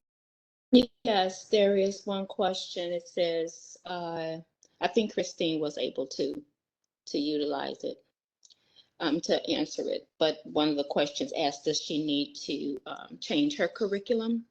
Now that she has this information, does she need to change her curriculum? No, I mean, I see a question from Sandra. Is that the one that you're addressing? Do we have to resubmit our curriculum? Right, from Sandra. Okay, well, you were sent information related to the curriculum approval process, which I will address in a minute. But yes, you were supposed to submit a form, and I mean, Christine can correct me if I'm wrong, but I think all of the grantees have already submitted their curriculum form, and we are going through the process of approval for that, and then they will be entered in IWRS for you. So, Christine, I don't know if you want to address that. Yeah, thanks, Norman. So Sandra, no need to submit your curriculum. So all of you should have received a final curriculum form in which I actually just outlined the curriculum that you had submitted and basically just asked for your confirmation that that is in fact the curriculum. So we were just looking for you to confirm that and send it back to us. So if you haven't done that, I think everyone has, but if you, for some reason, are unaware of that form, I can, just ask your program administrator. And then Norman, we actually did have another question. LaTanya messaged me privately. Her audio wasn't working when she wanted to ask this question about attendance. Yes. But she asked, we use an online timekeeping system where each job seeker clocks in and out for daily attendance. Can we upload those electronic reports from our timekeeping system for daily attendance, or do we have to upload rosters that are manually signed? I would love to learn about that timekeeping system, how it works. We definitely need for a roster to be approved by an instructor and also to be signed by the data entry person. But I would love to learn how that system works. So why don't we have a sidebar conversation with your grant manager and explain to us how that system works, particularly the security of that system, right? I mean, our participants actually the ones that are signing in. We want to know how the system works. I mean, we certainly encourage the use of technology. I know of systems, for instance, I know of people that, have participants actually, thumb in, they use their thumb to sign in into the classroom. They use certain technology where participant comes in, puts a thumb and the system records them being present, or when they leave, they do the same thing. So I think it all depends on how the system works. Does it have the safety features, and can it provide the required information that we need?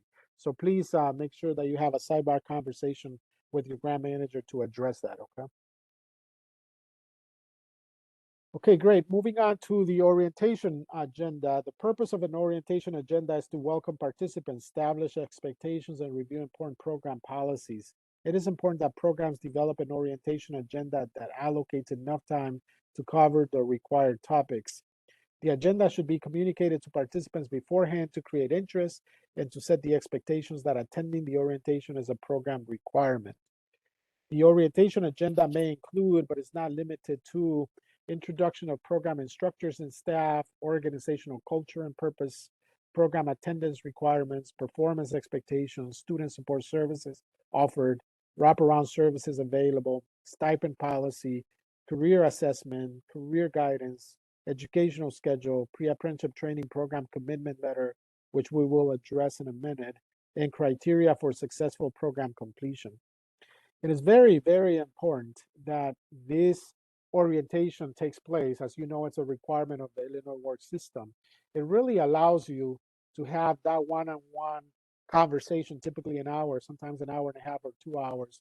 Some programs include icebreakers as part of their orientation, which is great. But that orientation would allow you to set everything in place in terms of expectation, the guidelines, the systems that will be used for the program. When students understand what's going to be expected of them, when they have an opportunity to sign their commitment letter, you go over that commitment letter, they know what they're getting into. It really frames your program, the expectations of your program when you do this successfully. So it's important that you really make that part of your programming. The guidance related to this is on page 104. Please notice that we included as part of the guidance items related to the organizational culture and the purpose, the attendance requirements, and also the stipend policy. So that's another item that was changed in this particular section. As I mentioned, this is the section that has probably suffered some of the most extensive changes. Also, career assessments. The next section addresses career assessments and pre-transition career assessment. The day of orientation, each participant must complete a career assessment. During orientation, this assessment should be completed by each participant in a group setting using a hard copy version of the assessment. We're not asking you to fill out a career assessment electronically in IWRS because obviously the orientation is happening in a group setting. So this is happening as a a hard copy assessment. Exhibit 5 of the grantee manual has information related to the appendix, in the appendix related to the orientation and also the career assessment. The career assessment must be entered in IWRS within 24 hours after the participants completed during orientation, and staff build out a career plan for each participant. The career assessment is available in the intake tab of each participant's IWRS profile. Now, it's very, very important that these career assessments are done. One of the key challenges, as I mentioned, that we saw our programs experience in program 1 in year 1 was that transition services were not executed as effectively and efficiently as they should be executed. One of the reasons is because the transition planning was started late in the process. Transition planning should actually be started even before an individual joins your program. You should already have relationships with DOL registered apprenticeship programs, with employers, with other partners to help you transition those individuals. But this career assessment and orientation will really give you the information to create a career plan. It will tell you, the individual will tell you, yes, I want to be a carpenter, or I want to be an electrician, or I want to be a plumber. It will tell you what their career plans are. You're able to then create a career plan based on that information and then move forward with ensuring that as they're taking their instruction, going through certifications, you set up everything in order to ensure that they get effective transition services once they complete your program. The career assessment will be completed twice during the pre-apprentice program. In addition to completing the assessment during orientations, participants will be reassessed using the same questionnaire prior to transition. These should occur 3 to 4 weeks prior to their completion of the pre-apprenticeship program. The second career assessment is now called the pre-transition career assessment. So we changed the name of that career assessment to call it pre-transition career assessment. And that guidance, you'll find it on page 106 of the participant guide. Why is that so important? What we have found is that as individuals go through programming, a lot of times they change their minds, not only to the trade that they want to go into, but they may change their mind about what they want to do next. They may not go into a DOL registered apprenticeship program or employment in construction. They may actually now want to go to a program in manufacturing, or they may now want to go to college, or they may now want to go to the military.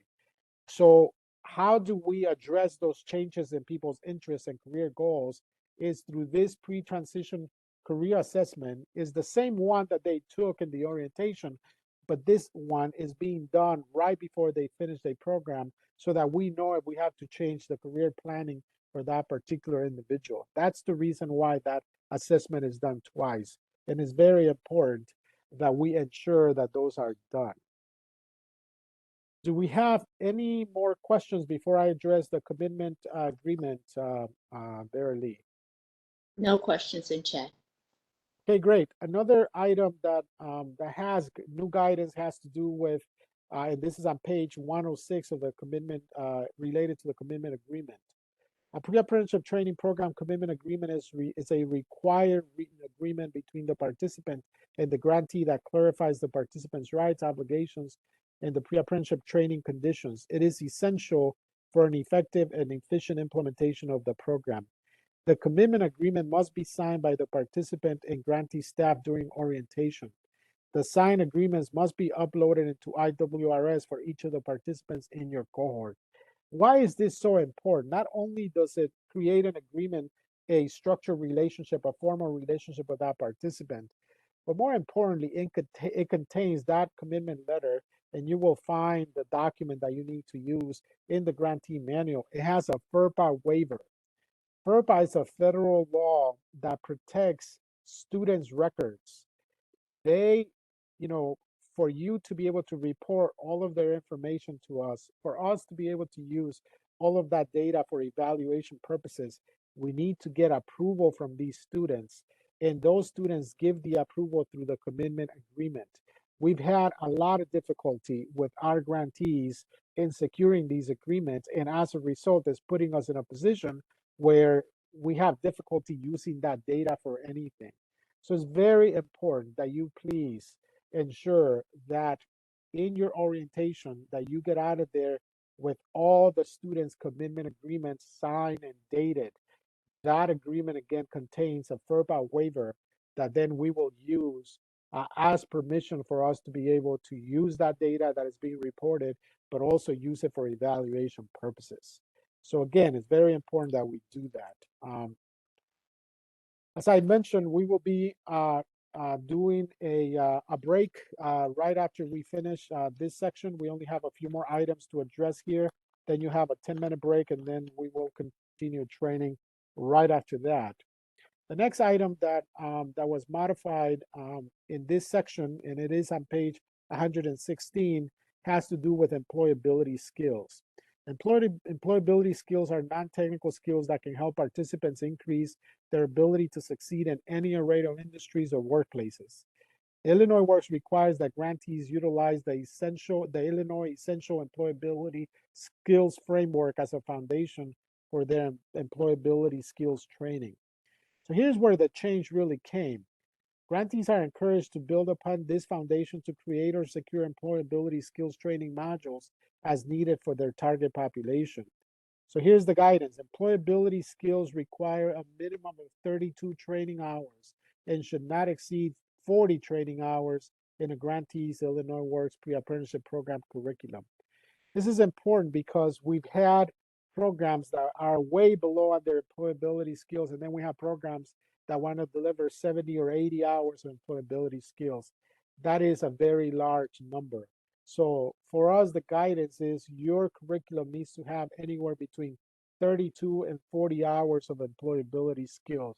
As you submitted your curriculum form, you notice that we made that a point and emphasize that to make changes so that you are within this guidance. So again, guidance related to employability skills can be found on page 16 of the 2023 Grantee Manual. Next one has to do with curriculum. We already had a question here. There are obviously other questions that we've had throughout the whole year related to curriculum. So this is a significant change that has been made to the guidance related to curriculum approvals. The Illinois Works curriculum approval process has two components: the submission of Exhibit 10, which is final curriculum form, and the entry of approved curriculum into the Illinois Works reporting system. The final curriculum form is generated by Illinois Works based on the proposed curriculum and negotiation responses provided by the then applicant or grantee seeking renewal. The form will be sent to program administrators, and it is used to confirm training service titles, hours per module, and confirmation that a student evaluation, post-assessment, and performance test will be provided for training service. The grantee returns to the Illinois Works grant manager the completed final curriculum form, who will review and assess the submitted curriculum. Upon approval, the Illinois Works grant manager uploads a copy of the form into the grantee's provider info page in IWRS, and after adding training services to the grantee's provider info page, the Illinois Works grant manager will send a signed copy of the final curriculum form to the grantee. So you submit that form, and then the grant manager, after approval, if changes are needed, he'll make sure that you make the changes, but after approval, will enter your curriculum in IWRS for you in your provider info page. You will not be entering that now. It will be the grant manager, the one that will enter it, and then you will you will receive an approved copy of your curriculum. This program year, grantees will not be able to add, edit, or remove their own training services through the provider info page. If changes to the curriculum are necessary after initial approval, grantees must email their Illinois Works grant manager, who will review the request. If approved, the Illinois Works grant manager will modify your training services in IWRS as appropriate, and work with the Illinois Work team, Illinois workNet team at Southern Illinois University to address any necessary changes to participant profiles. Again, this will be managed by Illinois Works grant managers moving forward. This guidance you will find on page 123 of the grantee manual. One final change that you will see in this section of the grantee manual is updates that were made to table 17 and table 18 of the grantee manual. Table 17 is the instructional content evaluations, and table 18 is the Kirkpatrick model for training evaluation.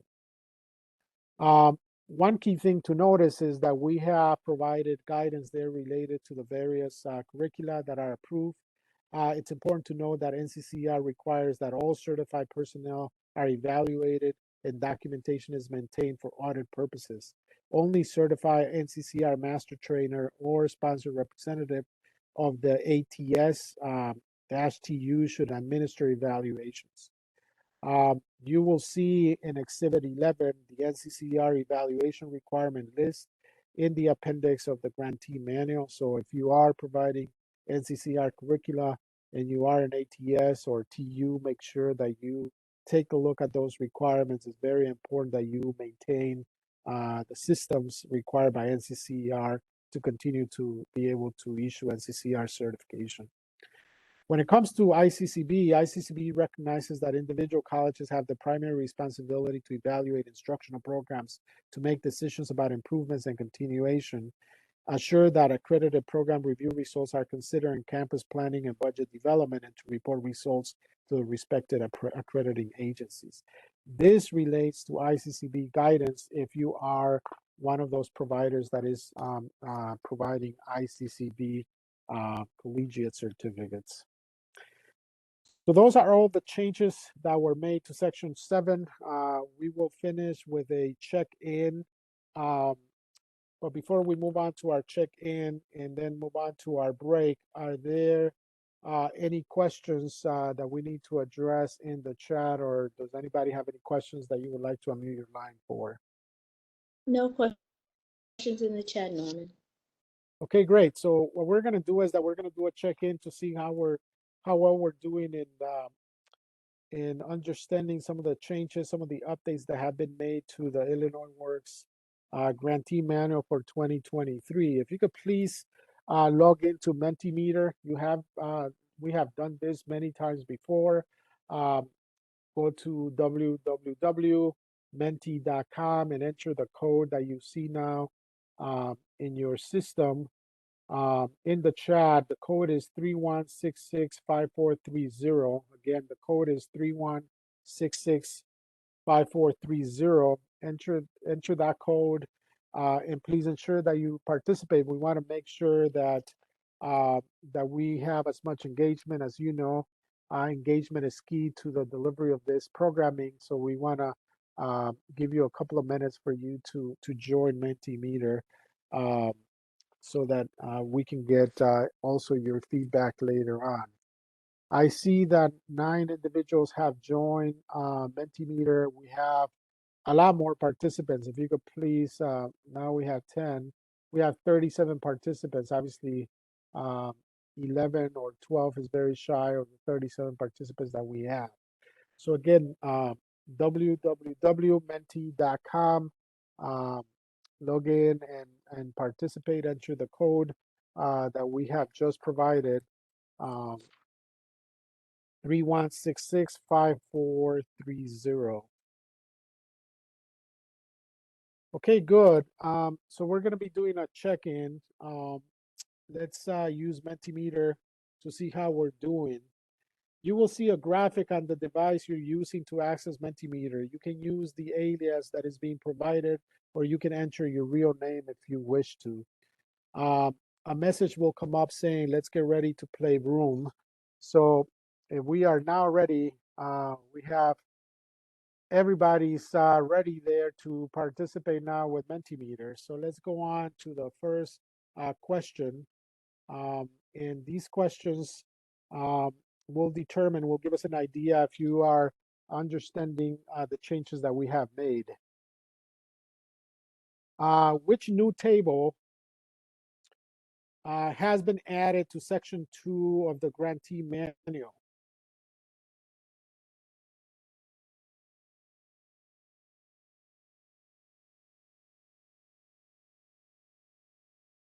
The correct answer is table 14.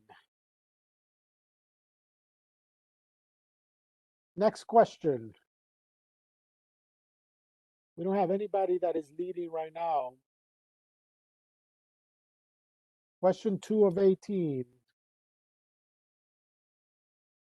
The Illinois Works team will look at partner recruitment and engagement data as one of the key metrics denoting grantee success. Is that true or false?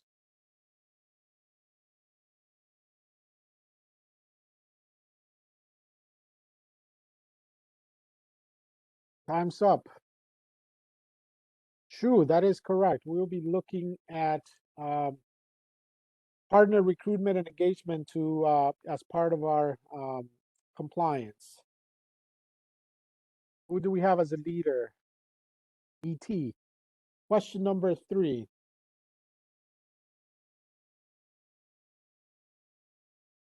Pre-screening process. The pre-screening process requires you to enter demographic information into IWRS, including the participant's sex and race. Is that true or false? 3 seconds to answer that question. That is correct. That is a true answer. 30 people got it correct. Who's leading the pack now?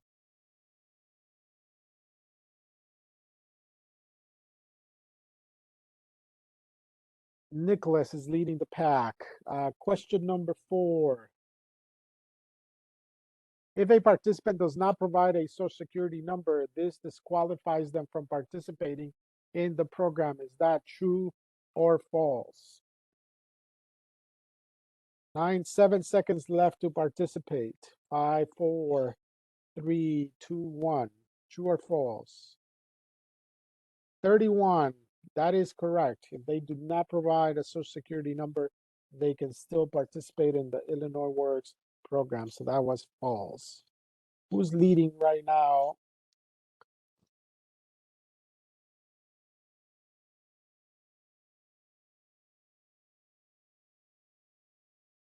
Unfortunately, oh, here you go.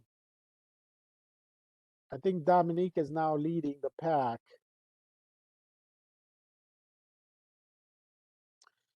Dominique is number 1 now. Question number 5. Union fees are an allowable cost for wraparound services. True or false? Union fees are an allowable cost for wraparound services. True or false? 7 seconds to respond to this question.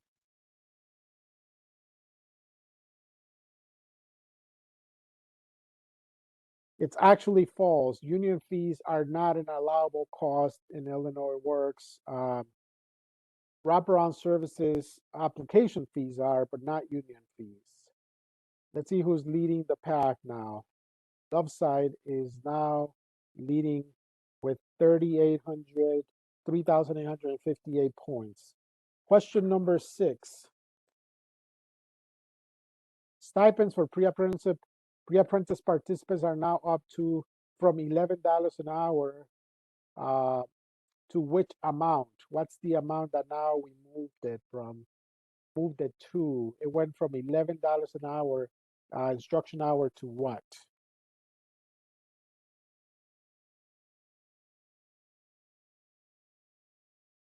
The correct answer is 13. So again, 13. Who's now leading the pack? Still have Loveside in number one, position number one, 4,858 points. Next question.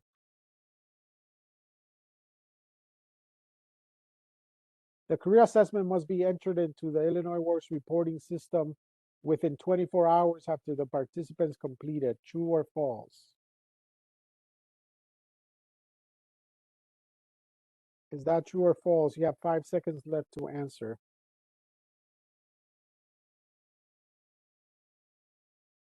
25 people said true, and that is the correct answer. It is true. It needs to be entered within 24 hours. And Loveside continues to lead the pack with 5,827 points. Last question. Employability skills require a minimum of 32 training hours and should not exceed 100 training hours depending on the pre-apprenticeship needs. Is that true or false? That's actually false. It requires a minimum of 32 training hours, but should not exceed 40 training hours. We continue to have Loveside leading the pack with 6,765 points. So thanks again for participating. This is the end of the check-in for the first part of this module of the webinar. You did a great job. So I thank you again for being part of this webinar. We will go now on a 10-minute break. Please make sure you're back by 11:58. 11:58 we'll restart training, and Christine will be the one delivering the rest of the training. Thanks again. We will see you in 10 minutes.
Okay, welcome back, everyone, and thank you so much for your engagement on the last section.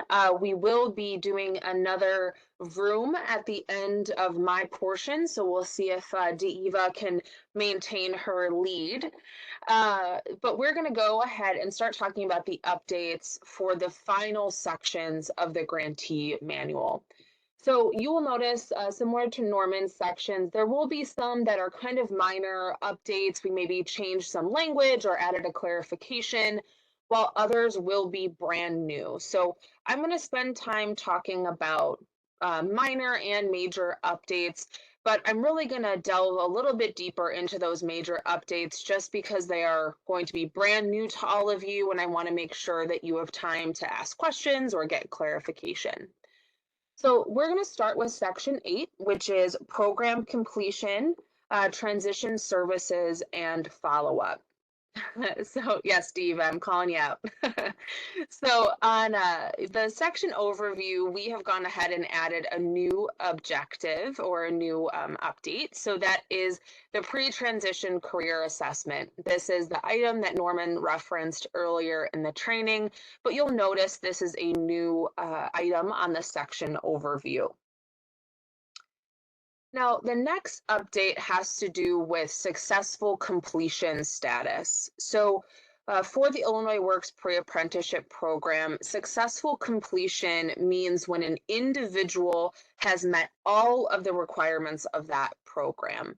So that includes meeting that attendance threshold, so 80% attendance in each training module, over 70% on those post assessments. So those scored post assessments that Norman referenced earlier, every single training module must have one of those, and your participants need to pass every single one of those.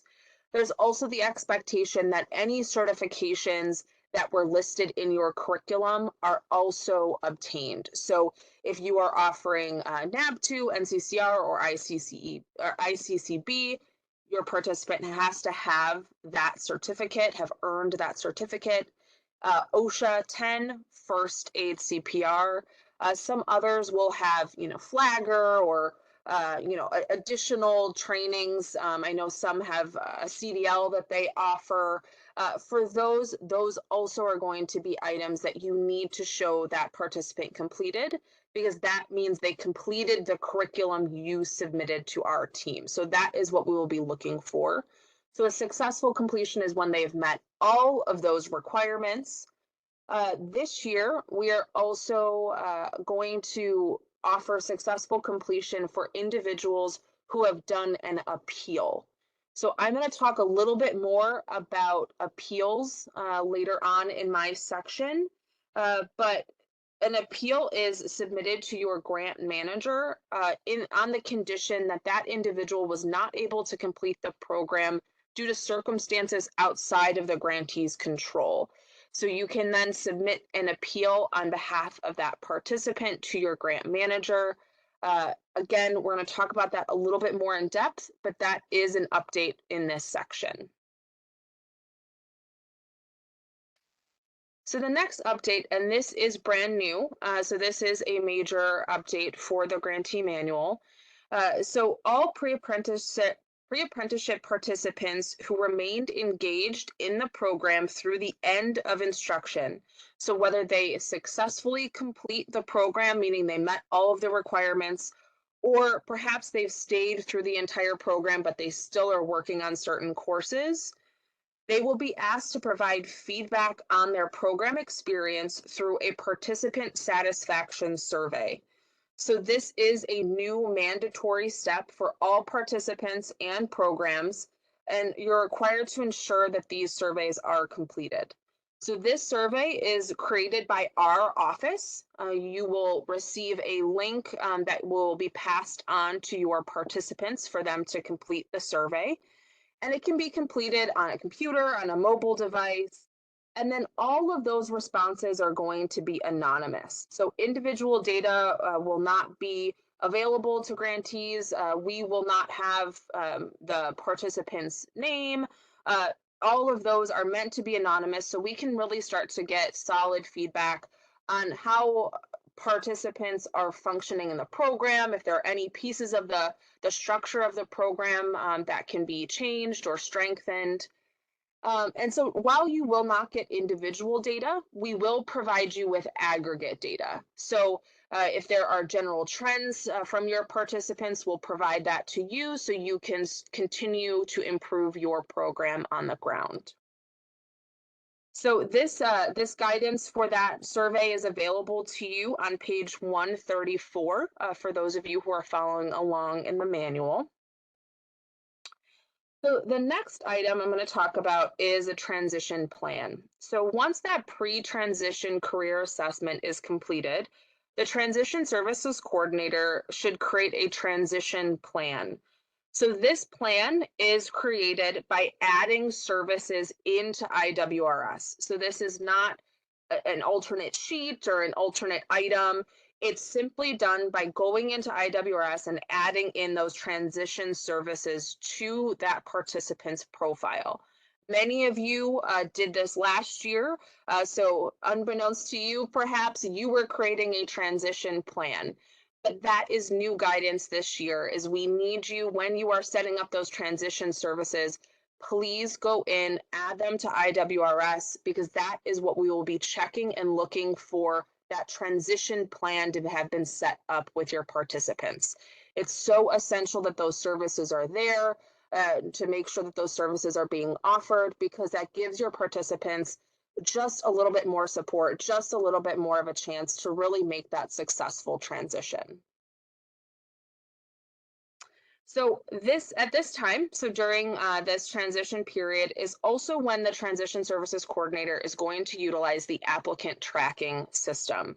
So we introduced this to all of you last year, but the applicant tracking system is where you're going to activate the organization's partner network, retrieve necessary resources and information for participants, and lead to job readiness sessions. So as I stated, the Illinois Works Office of Illinois Works debuted this system last year. If I can just get a show of hands from all of you, how many have already engaged with this system? So how many of you already entered participants? Okay, Tiara, thank you. Let me just see. Asia, awesome. So I know many more of you have. So can you just raise your hand? So down at the bottom of your screen, you'll see the little handprint. I just want to make sure we have an idea of how many people have engaged with this system already. So it looks like we have Merrick, Renee, Daryl. Awesome. Thank you, Janet. Okay. Great. Okay, Angela. Okay, fantastic. So Kendra also said yes. Okay, great. So this system is new. We do have trainings for this system recorded on the Illinois Works Partner Guide, but this is a big update to the Grantee Manual. So please take note. This system is now a requirement of part of your transition process. So grantees are required to enter their successfully completed participants into the applicant tracking system, or your participants who have been approved for an appeal.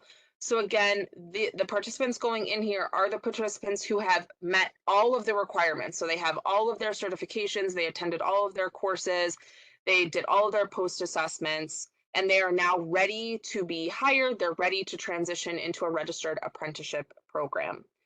So as a reminder, this is going to take place at the end, right as they are transitioning. So as you're creating that transition plan, you also want to be adding them into the applicant tracking system. So the ATS, applicant tracking system, links the pre-apprenticeship program and the apprenticeship initiative, serving as the connection between the talent pipeline, so our program, and employers seeking apprentices. Through this database, pre-apprentices will be matched with contractors based on geography and trades needs. So once pre-apprentices have successfully completed the program, grantees are required to add them to the ATS as part of the participant's transition plan. A participant will not be verified as a completion if they are not entered into the ATS, unless that participant has confirmed they do not plan to go into construction or to a DOL registered apprenticeship program. So that point, I'm going to repeat it because it's very, very important. This is now a new. And I'm already in the process of evicting her. Oh. Sorry, Sandra, if you had a question there, I just muted you. If you have a question, I'll come back to you, I promise. So I just want to repeat, so a participant will not be verified as successfully completed. So when you're thinking about your outcome metrics, we will not deem them successfully completed unless they have been entered into the applicant tracking system, unless they have stated they will not be going into construction, they will not be going into the building trades, they will not be going into a registered apprenticeship program. If they have made it clear that is not a path they are going to go down, you do not need to add them to the applicant tracking system. But if you have your successfully completed participants, they want to go into a registered apprenticeship program, they want to go into construction, the building trades, they should be placed in this applicant tracking system, and they will not be counted as complete until they have a profile on this system. So to add participants into ATS, grantees will need the following information. They will need the pre-apprentice's basic contact information, employment status, trade interests, graduation date, mode of transportation, distance the pre-apprentice is willing to travel, and the pre-apprentice's resume. So again, resume creation, resume assistance is one of the transition services that many of you offer.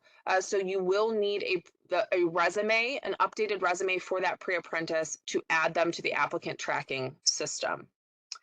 So the ATS is an online database that connects pre-apprenticeship graduates with contractors specifically delivering those state capital projects. So this database is only as good as the information entered into the system.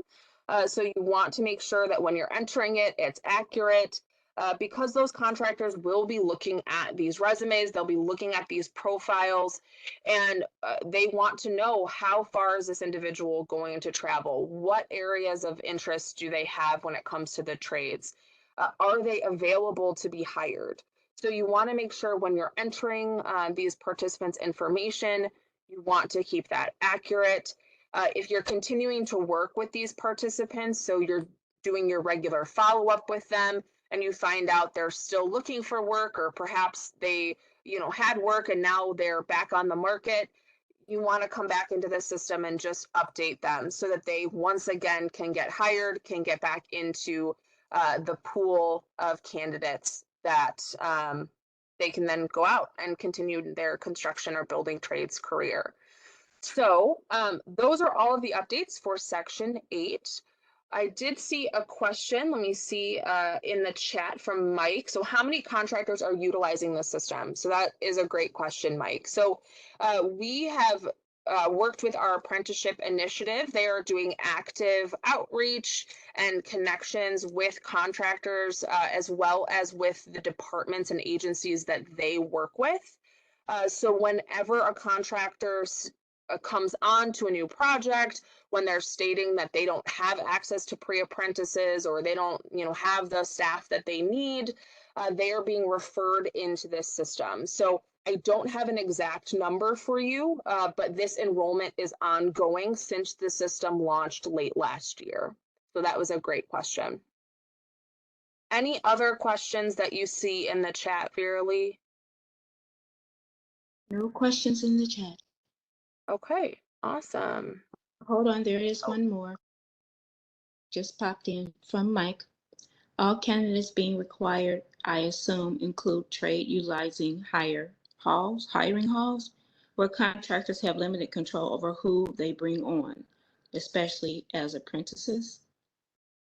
Yeah, so all candidates being required, I assume, includes trades utilizing hiring halls where contractors have limited control over who's being.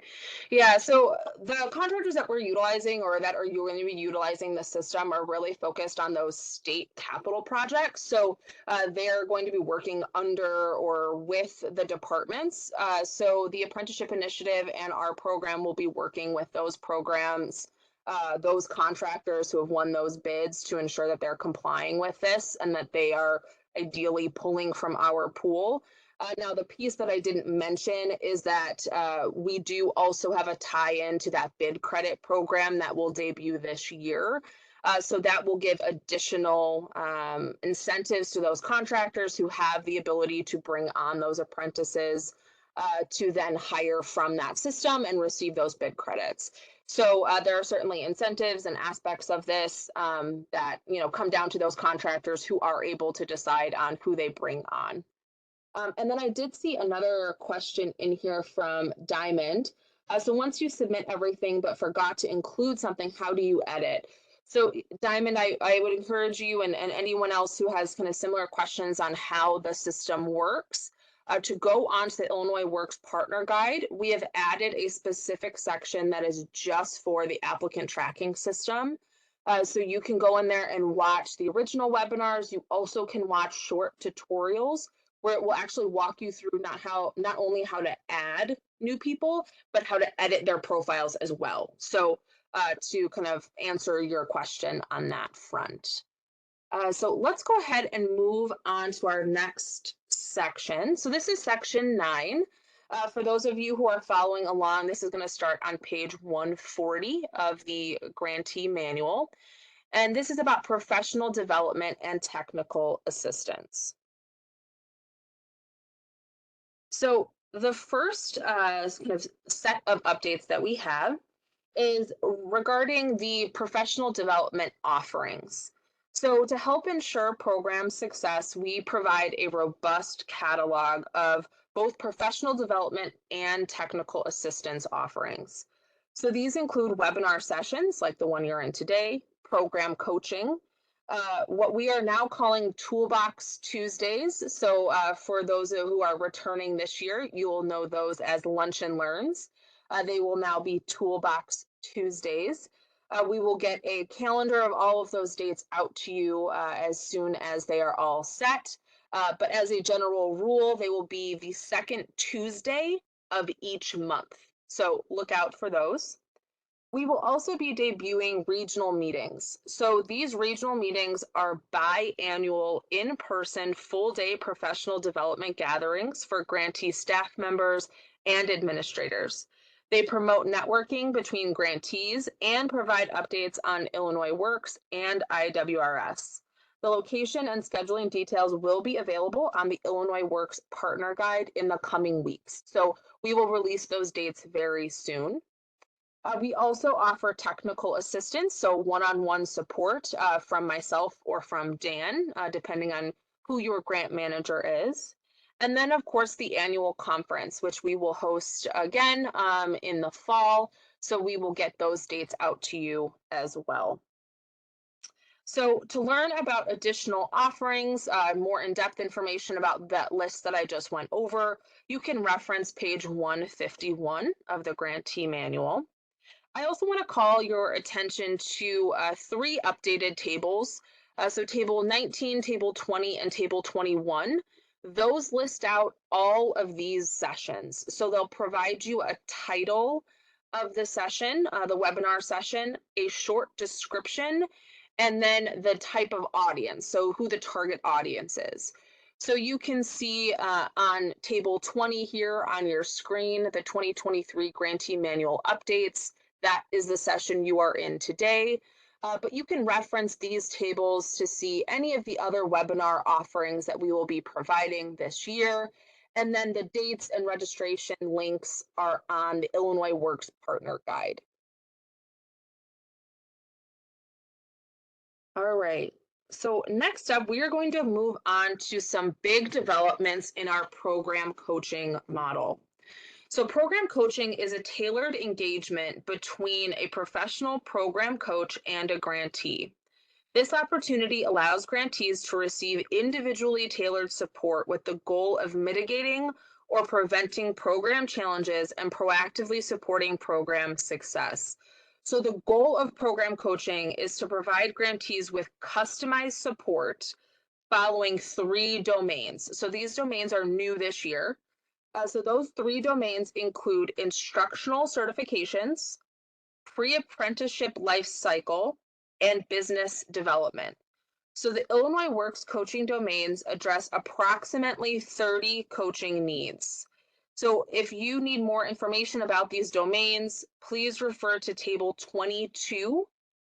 Table 22 is on page 146 of the Grantee manual. It will delve a little bit deeper into those domains. But program coaching is required by the Office of Illinois Works for Track 2 grantees and provides an opt-in option for Track 1 grantees. So just a reminder for those of you who either opt in or are required to go through program coaching, coaches are not programmatic staff, so they do not assist grantees with program delivery.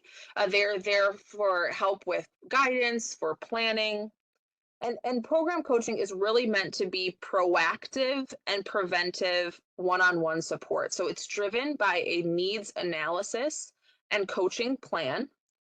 Now, approximately 75% of coaching is considered proactive and 25% is reactive. So the Illinois Works program coach will partner with each of your organizations if you are required or opt in to help ensure program success and alignment with your Illinois Works grant expectations. Illinois Works grantees are contractually required to comply with coaching expectations, again, based on your track or based on kind of your opt-in option. So let's talk a little bit more about track designation. So this was, of course, introduced last year. This track designations, we have made some updates to it. So I want to call attention to some of the changes in those track designations. Grantees will be assessed for program readiness, and grant track designations will be the result of a comprehensive needs assessment process that considers the available information resulting from the notice of funding and contracting process. So all of your organizations will have the additional benefit of last year's performance outcomes to help inform your track designation. So the needs analysis, which you guys will all do in a facilitated session on February 16th, will produce red flags that are warning signals that indicate a potential performance concern. So the needs analysis documents that we will review to help determine these track designations may include, but are not limited to, the internal controls questionnaire, the Illinois Works programmatic risk assessment, review notes and scoring sheets from any of your kind of renewal meetings that you had with our team, the Illinois Works coaching needs assessment questionnaire, monthly compliance reports or prior year performance outcomes, and then also any sort of items or direction from deputy director. So if there are any items that were caught in our meetings with you that we want to address, those will also be taken into consideration. So in addition, Illinois Works considers program development, longevity, capacity, and experience relevant to construction and the building trades. And once the information from each of these data sources has been analyzed, the track designation for the grantee is established. So either track 1 or track 2. So you will find out your track assignment after the 16th. So we'll go through that needs assessment process with you in that facilitated session. We will take in that information and then assign that track assignment. So what are kind of the differences between those tracks? So if your organization ends up being sorted into track 1, track 1 grantees will receive what's called an internal professional development plan, while track 2 grantees will receive a coaching plan and you will be required to attend program coaching. So the internal professional development plan is an existing tool. This is not new. You can actually look at that tool in template 20 in the grantee manual. And then additional guidance regarding program coaching is also available in the grantee manual starting on page 149.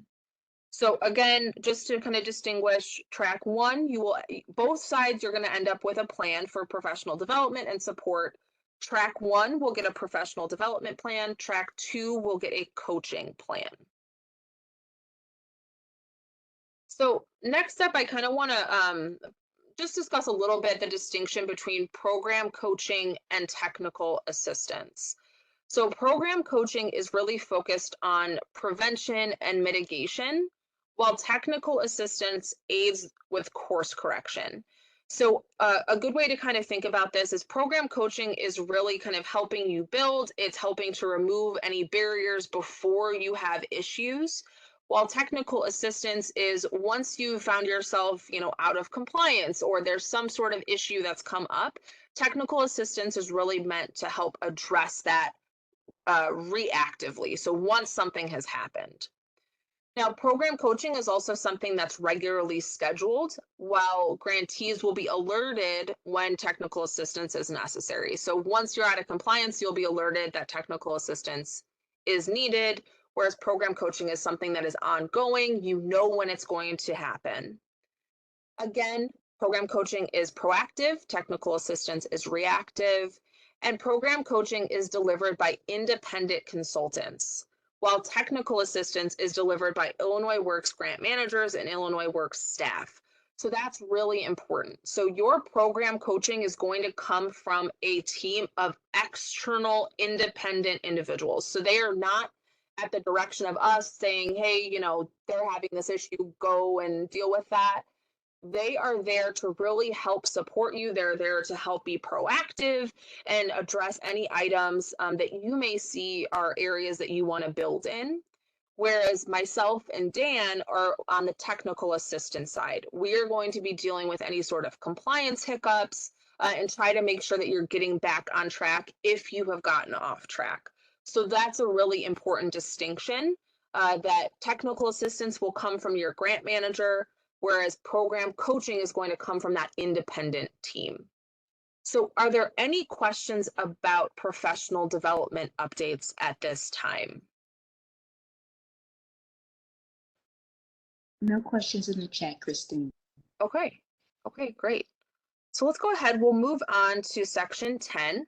So this is about grantee data management. So there's really only one significant update in this section. So this section will be pretty quick. The staff at the Center for Workforce Development offer resources and ongoing technical assistance to all Illinois Works grantees. Grantees are required to have an Illinois workNet profile to utilize IWRS for program tracking. So that is not new for any of you. You do need to have an Illinois workNet profile. If you have new staff members, please make sure that they go to illinoisworknet.com and sign up for a new profile. That is the only way they'll be able to be added to IWRS. There is no limit on the number of grantee staff that can maintain a profile. However, it is really important that with more individuals entering data, that you are aware there's a higher need for quality control. So this is where this new guidance comes in. So grantees are advised to have one dedicated person to verify accuracy of data entry on a weekly basis and prior to monthly compliance reviews, who is not the same person who entered the data. So what we learned last year is teams that we saw kind of took an approach where many people were entering data and many people were kind of verifying their own data. Those programs ended up with a lot of inaccuracies. They really struggled to kind of reach their outcome metrics because you had one person entering attendance, you had one person entering intake data, and there was this kind of breakout. Now, that's not necessarily a bad way to go. Everyone's team kind of functions differently, but the one key that we saw was the teams that were most successful, regardless of whether they had one person entering data or they had a team entering data, was they had one person who verified their data. So they had one person who was not the same as the person who entered that data go in behind, double check attendance, double check post assessments, double check that interview sheets were there, that interview scores were there. So this is our guidance to you. So it's really making sure there is one person to verify that that data is correct based on your records. So are there any questions about, that is the only update for this section, but are there any questions about that update? Because it is so, so vital. And it is kind of a key to success in this program to make sure that data is accurate. Any questions? No questions in the chat, Christine. Okay, okay. Of course, if any questions come up, please reach out to your assigned grant manager.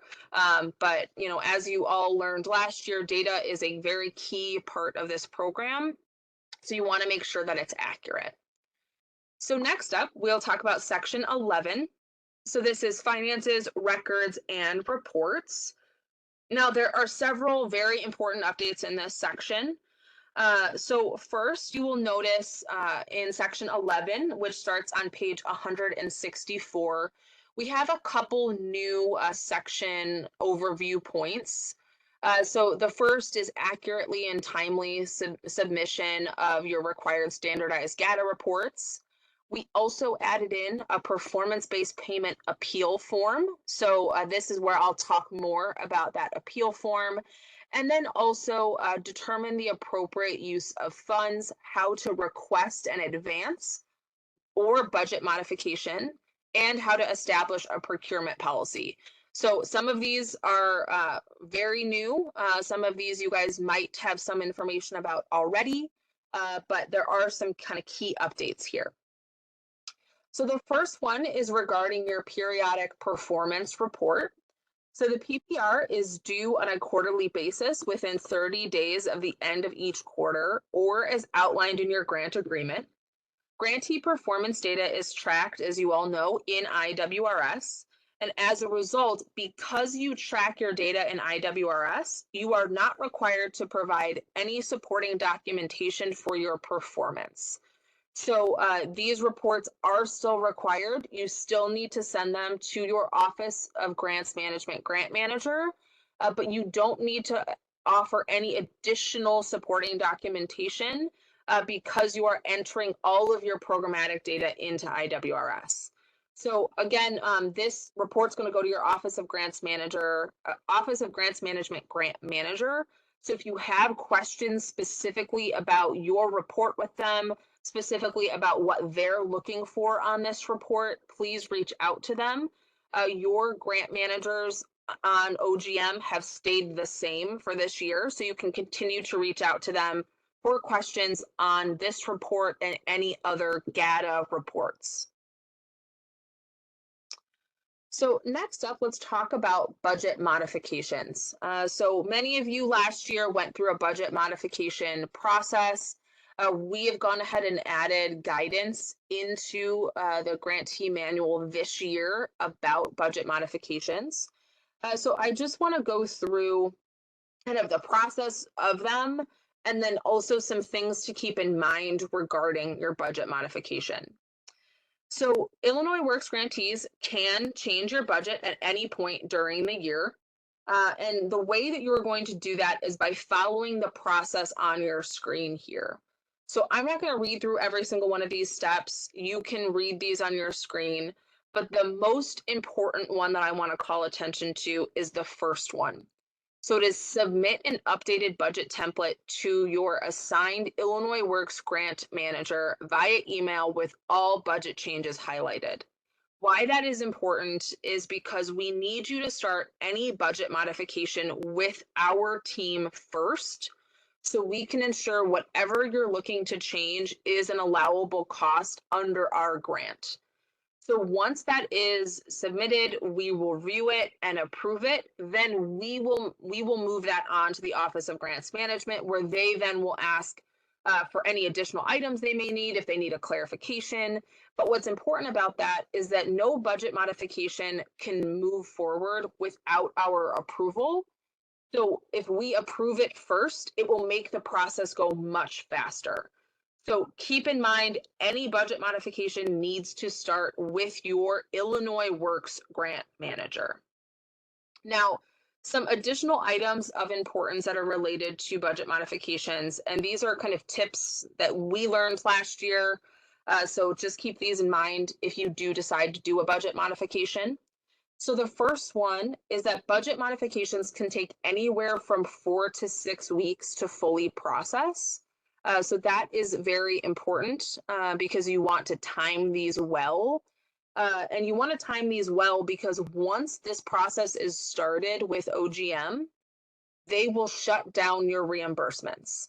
So what actually happens is they have to go into our grant system and they actually remove your grant agreement, they modify it, and then they have to re-upload it.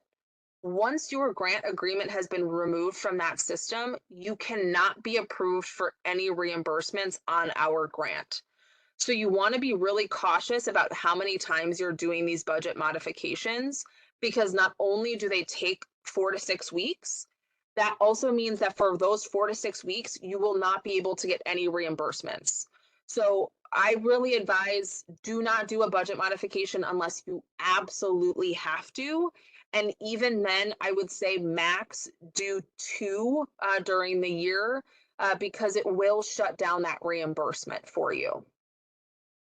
So before we move on, I just want to make sure that are there any questions about budget modifications, because I know this process might be new to some of you.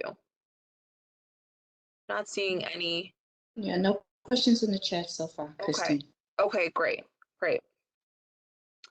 So next up, let's talk about how we are going to be determining monthly reimbursement maximums. So there are some changes in this process. So it's very important for you all to know that we are changing kind of how we determine primarily primary transitions. So just to kind of review, the per participant allotment for an enrollment and a completion is multiplied by the number of participants who have newly met that funding benchmark stage at the end of each month, which is determined by your monthly compliance review. So said another way, on a monthly basis, we will do a monthly compliance review, and we will take your per participant allotment for enrollment and for completions. We will multiply that by the number of new enrollments, the number of new completions that you have entered into IWRS, and that will get you your kind of reimbursement max for those metrics. Now that is not changed. That is the same as last year, your enrollments and your completions. What has changed is for primary transitions. So for primary transitions, the per participant allotment will now be separated into 2 portions based on the participant's progress towards that primary transition. So a primary transition will now be awarded based on a 2-step verification process. So the first step is that preliminary verification. So that's when they've first submitted their application, they're on their way, they're on a waiting list for that registered apprenticeship program. That is preliminary verification. At that stage, you will earn 75% of that per participant funding, and you will earn 75% of that outcome metric. Now, once they actually are enrolled into a registered apprenticeship program, that is when that additional 25% will come into play. So again, this is now splitting that primary transition metric. And the reason for this is because last year, what we saw is a lot of individuals applying to registered apprenticeship programs, which is phenomenal. That is the first step. But we didn't see a lot of people actually transitioning successfully into those spaces. So this is split out to ensure that all of you are really motivated to get these individuals not only just to apply, but to really enroll them into that transition, that primary transition. So secondary transitions have not changed. Secondary transitions are still any transition that is not a DOL registered apprenticeship program, and that will stay 50% of that per participant allotment, 50% of the primary transition per participant allotment. So the only thing that's changed here is that primary transition piece. So we're going to cover more information related to the verification process later in this webinar. So if you have questions specifically about that, we can definitely address them now, or we can address them when we have a little bit more information in a moment. So let's see, we do have a couple of questions. How would that work when participants apply but wait time is over a year? Absolutely, Mike, kind of echoing the same thing. We are going to talk about that piece in just a second. So that is another new update we have in the system called a carryover credit. So I'm going to address those questions in just a second when we get to that piece. Okay, so There was another question from Mike in the chat as well, Christine. He says every trade has a potential wait list time. yeah, so really, I actually already, yeah, Statement. I Okay. addressed that one already. Yeah, I'm going to address that with the carryover credit. Okay, great. So let's talk next about the performance-based payment appeal. So this, again, this is something that existed last year, but we're providing additional guidance for it in the grantee manual this year. So throughout the grant year, instances may arise when an outcome metric is impacted by circumstances outside of the control of the grantee. So these instances are primarily related to individual participant outcomes. And in these cases, Illinois Works will accept an outcome metric appeal from the grantee. Grantees are required to submit the performance-based payment appeal form to their Illinois Works grant manager. So that form is Exhibit 14 in the grantee manual. Many of you used this form last year, so it will not be unfamiliar to you. The biggest change here is just really us providing additional guidance in the grantee manual, as well as adding this exhibit to the grantee manual this year.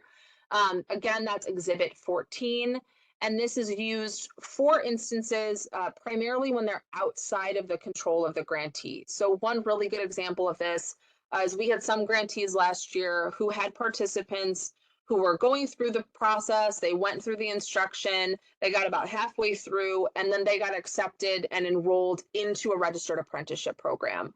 So in that case, we allowed them to submit an appeal because, of course, they went ahead and did that transition we were hoping for.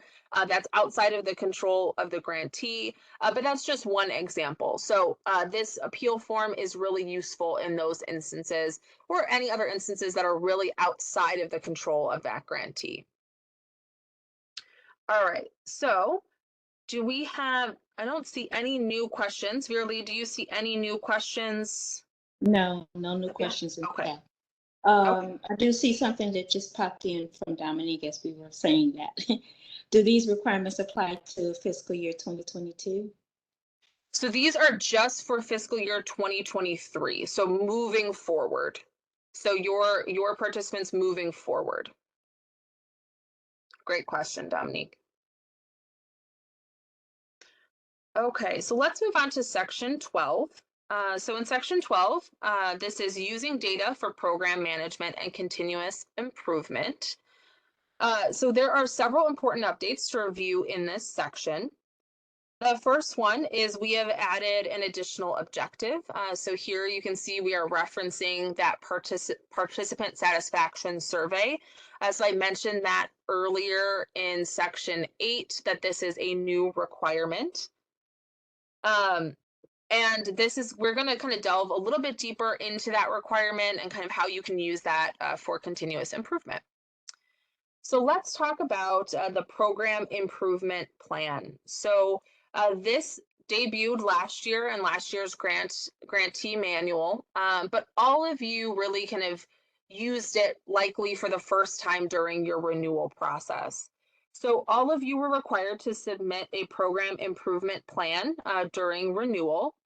And starting this year, we are also going to have you kind of review and update that every 6 months. So this is something that your Illinois Works grant manager will reach out to you about 6 months into the program and just review where you stand with the goals that you set. So all of you set those goals in your renewal of items you wanted to work on, whether it was increasing outreach and recruitment, strengthening transition relationships, working on data entry, whatever those might be, at about 6 months. So looking forward to about June, your grant manager will reach out to you, review that program improvement plan, and then ask you to submit some updates. So if you've accomplished any of those goals, if there are new goals that you want to work on, we'll look for those as well. But again, that's something that you're going to be working with your grant manager on. And it's really important to keep in mind that this program improvement plan is not the same as a corrective action plan. This is not something that is for people who are out of compliance. This is for every grantee, just to make sure that we're continuously strengthening our programs.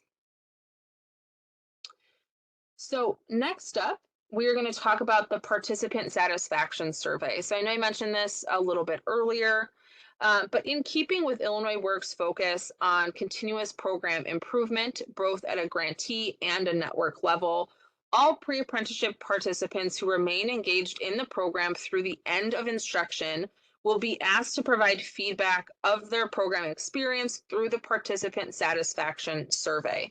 So this survey is a requirement for grantees, and they need to ensure that all of your participants take it. This survey was developed between our team and the Center for Government Studies at Northern Illinois University. In addition to just providing great feedback for all of you to be able to continuously improve your program, this will also be an integral part of the evaluation process that NIU is running as well. So, excuse me, for additional guidance on that survey, you can look to page 134 of the grantee manual. And then the participant satisfaction survey is actually available on 185. So guidance and the survey are available there to you in section 12 of the grantee manual. So are there any questions in the chat? So it looks like Mike is asking about the recording. I need this to review with the full team ASAP. Yes, absolutely. So Mike, this recording will be posted by the end of this week. So we just need to get it over to SIU to be posted. So yep, we will get it to you as soon as we can, Mike. All right, so let's get to section 13. So programmatic monitoring. So it's this section that we are going to be talking about that carryover credit. So Brittany and Mike, your questions are going to be kind of addressed in this section. So there are a few updates here. So this is where we're going to talk a little bit more about completion and transition verification. That is our first update. So each outcome metric must be verified through data entered in IWRS. However, unlike enrollments, which are verified by information provided to Illinois Works exclusively from the grantee, so when you give us your program applications, your interview sheets, completions and transitions require third-party verification. So that's not a new thing. We required that third-party verification last year. But completion verification requires that a participant has successfully completed all of their training modules, their attendance, post-assessments, credentials. So all of those items that mean that individual has successfully completed. We will also still be looking for the uploads of your certificates and credentials. So NCCR, NAB2, ICCB, whichever you're offering, OSHA 10, First Aid CPR, and then any other certificate if applicable.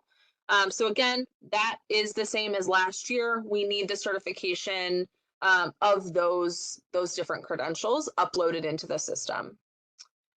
Now, grantees should also upload all rosters to the organization's provider info tab under file uploads. So as Norman mentioned earlier, best practice in any sort of training system is that those rosters are being completed. So having your participants come in, either check in or check out, signing on that roster, having your instructor certify that. Make sure that those rosters are being saved, and then you upload all of those into your provider info tab under file uploads. So this is new this year. But it's for us to make sure that that attendance is being accurately reported. It also makes sure that if there's any question, or we had a couple of issues last year around verifying stipend hours, we want to make sure that we have that data at our disposal so that we can check those stipends as well. So these attendance records are extremely important, and they make sure that we have all of the data that we need to verify what's in the system. Now, also starting in 2023, as I mentioned earlier, there will be 2 levels of verification in primary transition. So preliminary verification and final verification. So preliminary verification is the first level of confirmation that a transition has taken place and acts as an interim metric while final verification documents are gathered. So again, preliminary verification and final verification are just for your primary transitions. So that preliminary verification carries a 75% outcome metric and reimbursement. Now, once that preliminary verification has taken place, there's also the next step, which is that final verification. So the second level of confirmation that a completion or transition has taken place, this level verifies that a participant has successfully completed the Illinois Works pre-apprenticeship program, and they have enrolled in a DOL registered apprenticeship program. So again, that final verification is when they've actually gotten to enrollment in a registered apprenticeship program, or they have successfully secured a secondary transition. So if they're not interested in going to a registered apprenticeship program, they go and they find employment somewhere else, then they will secure that secondary transition. So a final verification carries a 25% outcome metric and reimbursement. So this system is designed to offer credit to programs who cover any time delays between achievement of the metric and securing full verification. It also incentivizes programs to quickly verify completions and maintain connections with participants through full transitions, either enrollment in a registered apprenticeship program or securing a secondary transition. Now, it's important to note that a participant does not always have to go through both verification levels. So for example, if they get their sponsorship letter, if they get their enrollment letter, that will automatically be a final verification, and that will be paid out and counted as a final verification. You don't have to go through each of those verification levels if you have that documentation. So now third-party documentation depends on the level of verification. So there are a couple of different accepted documents that are listed in the grantee manual for you. So the list that is in the manual is not exhaustive. We are, open to looking at other documents. But if you look on page 191 of the manual, you will see a list of documents that are accepted for that preliminary level, as well as that final verification level. So for preliminary, those are things like applications, confirmation from the registered apprenticeship program that that person applied, test letters. For final verification, we're going to be looking for kind of that acceptance letter into a registered apprenticeship program or a sponsorship letter. Again, those are all listed out on page 191 of the grantee manual. So if you want to look at that list, go ahead and take a look there. So next, we're going to talk about communicating compliance ratings and findings. So again, this is not going to be new for any of you. This is just outlining kind of the guidance in the manual and kind of giving a little bit more detail about how we will be communicating those compliance ratings and findings to all of you. So once an overall progress rating is determined each month, each grantee will be emailed 2 monthly reports. So the first is that monthly compliance progress report, and the second is your monthly compliance payment worksheet. So these documents will not be new to any of you. That monthly compliance progress report is the report that provides all of you with overall progress rating, the increase in your reimbursement cap for that month, any notes regarding your progress rating, and then any relevant data trends. So all of the information that's detailed in the progress report is only a snapshot of what was entered in IWRS since the previous month's compliance review. So that's really important. That progress report is not an aggregate report. It will only give you what is new since the previous report. So it's really just meant to show you kind of how you have progressed month to month. Now, the monthly compliance payment worksheet, which is that second item that you all will get, is the aggregate worksheet that outlines the total number of enrollments, your total completions, primary transitions, secondary transitions. So this report also provides grantees with a detailed outline of their custom performance-based payment funding formula and reimbursement max and grant award information. So again, these two reports are going to be identical to the ones you got last year, but this update is just really giving you more information on kind of what's involved in each of those and the purpose of each of those reports. Okay, and Mike asked, will union card be good for final verification? Yes, Mike, that will also be acceptable. If they have their union card that they've been accepted there, that will also work. So next up, we have grantee renewal process. So as established in GATA and explained in the notice of funding opportunity for each Illinois Works grant year, grantees have the opportunity to renew their grant 2 times. So everyone on this call, you have renewed your grant for the first year. You do have another grant renewal opportunity available to you at the end of this year. So just keep that in mind. So including that initial grant year and then the 2 renewals, you have the ability to implement the program for a maximum of 3 years before you are required by GATA to go through that official bidding process again. So you guys are now kind of in the system. You have the ability to get another renewal at the end of this year to kind of max out that 3 years of service. So in the fall of each grant year, Illinois Works will alert grantees that they've been invited to renew their grant agreement. Grantees will be invited to renew based on their program performance, and the performance threshold to qualify for renewal will be provided to grantees in August of each year. So similar to last year, we let you know what performance threshold you had to meet. And then we will go through the process of inviting you to submit a renewal application.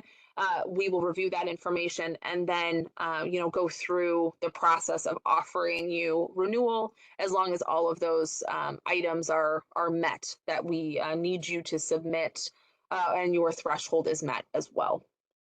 So grantees invited to renew. You will be invited to submit that renewal application as you all did last year. This will include the application form, your proposed work plan, proposed curriculum, staffing plan, your marketing plan, program improvement plan. So again, that program improvement plan will be part of that renewal again. Any updated budget, and then any state required disclosure forms. So that is what we asked for last year. It is possible that will change at the end of this year. Once you are invited to renew, we will let you know what is mandatory as we did last year.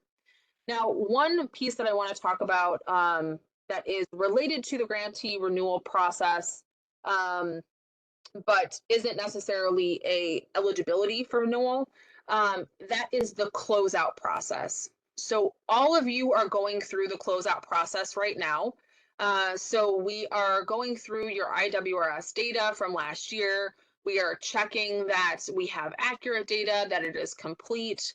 And part of this grantee renewal process is that we want to make sure that all of your data is accurate and up to date. And that is the way you're going to meet that threshold to get renewal. So once your data is accurate and up to date, that's also going to make your closeout process much easier.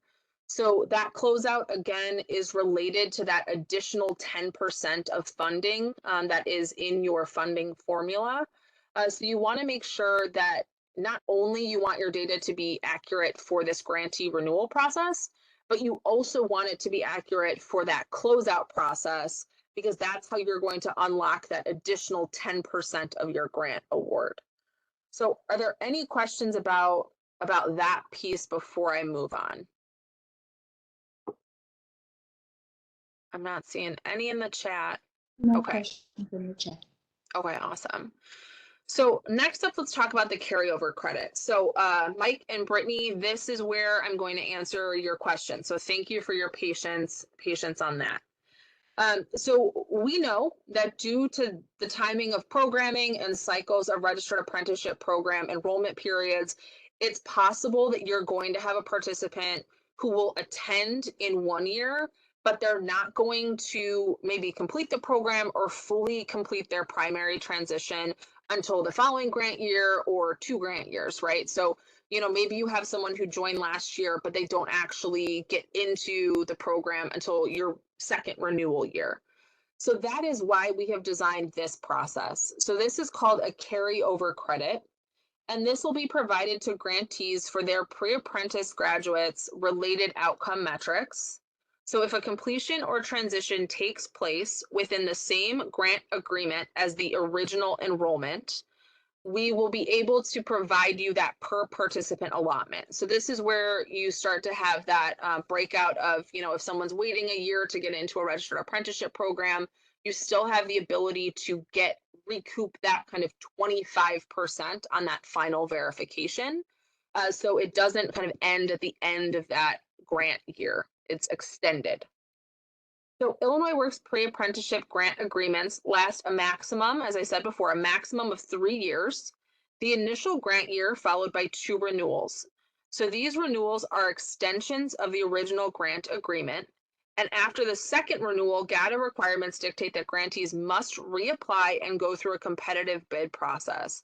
So this officially closes your original grant agreement. But while you're in that grant agreement, you have the ability to get this carryover credit. So you can see on your screen, if you have a participant here who is enrolled in your initial grant year, their carryover credit will apply in renewal year 1 and renewal year 2. If a participant is enrolled in renewal year 1, carryover credit will go to, you know, renewal year 2. So if a participant enrolls in renewal year 2, however, there unfortunately is no carryover credit. So if a grantee has gone through a new competitive bid process, according to GATA, we cannot re-access that grant agreement. So any completions or transitions will unfortunately not carry over to that new grant agreement.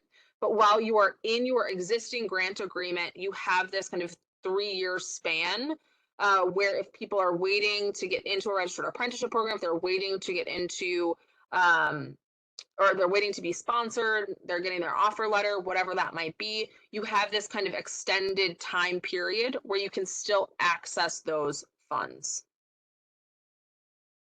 So let's see. There's a question. So Mike is asking, if you didn't renew for year 2, we wouldn't be able to recoup the costs for candidates under the carryover credit. Correct. Yeah. So if you don't renew, it means that you have decided to close your grant agreement with our office. So we cannot pay you out unless you have an active grant agreement. So if for whatever reason you don't renew, you would not be able to access that funding because you wouldn't have an active grant agreement with the state of Illinois through our program. Yeah. So let's move on and talk about quarterly administrator meetings. So these meetings are designed for the Office of Illinois Works to present on grantee network process. So upcoming changes to programming, reporting, important deadlines. This is also a time when the program administrators are encouraged to ask questions, make comments, and offer ideas on how to enhance the program. So again, this is not a new aspect this year. We had these quarterly meetings last year.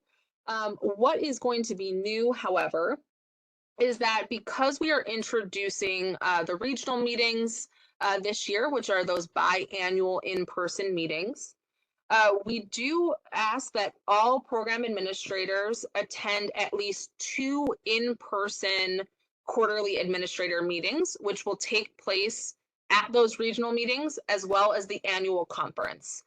So for example, we will have a regional meeting in the Chicago region. If you attend that, that would be one of your in-person. And then if you come to the conference, that would be your other in-person. So we do require that program administrators attend all 4 quarterly administrator meetings, but 2 we ask that you attend in person. So all of the dates for those meetings will be coming out in the next couple of weeks here, so you can mark them down. If you want to attend an alternate regions meeting, you can also do that, but we just ask that you attend 2 in person and then you're in attendance virtually at the other 2. So are there any questions about this section before we move on?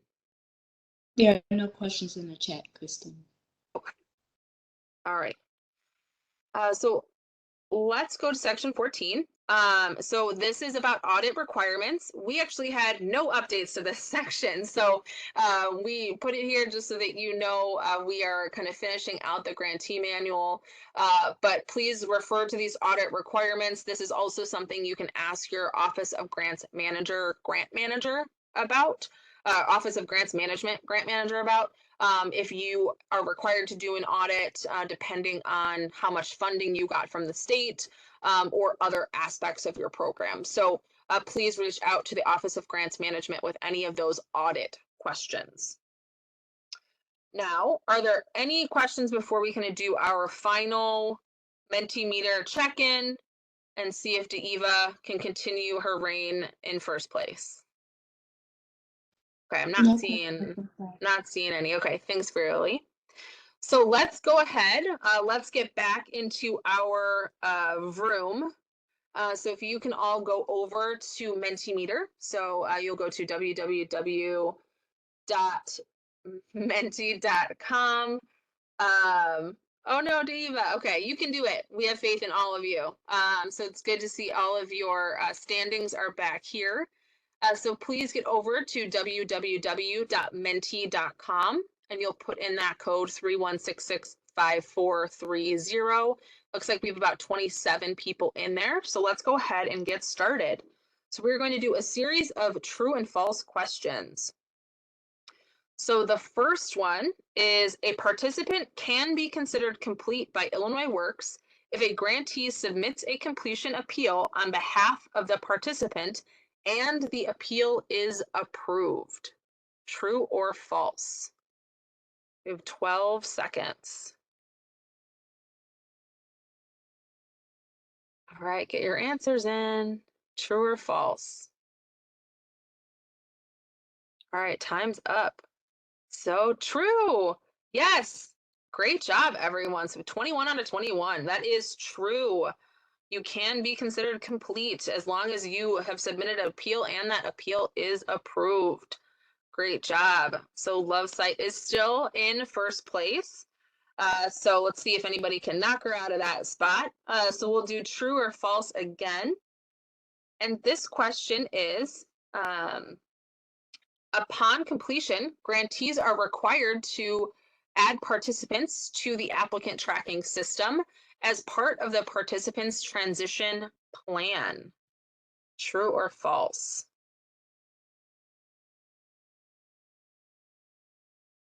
Let's see. All right, true. Yes, true. You are required to add your participants, your successfully completed participants, to the ATS. So great. Eva is still in first place. So let's go to our third question. So this next one is about regional meetings. So regional meetings are monthly in-person professional development gatherings for grantee staff members and administrators. True or false?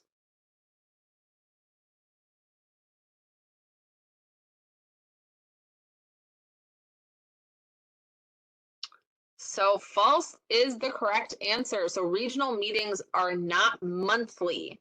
They are biannual. So we will only have 2 regional meetings each year. So that is false. So regional meetings are biannual. All right, Brittany has taken the lead.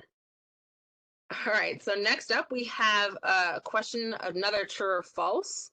That's going to be talking about program coaching. So program coaching now provides customized support in 3 domains, addressing approximately 30 coaching needs. True or false?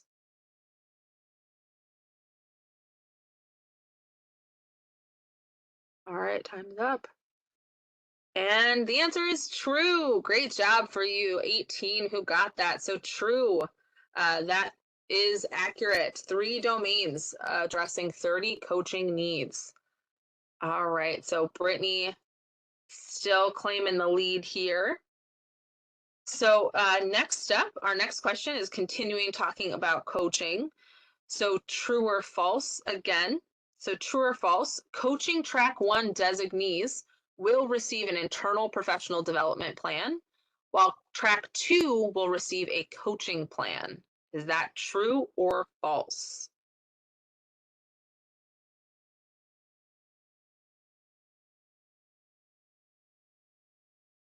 True. Yes. Good job. The 12 of you who said true. So both tracks will get a plan. Track 1 will get that internal professional development plan. Track 2 will get a coaching plan.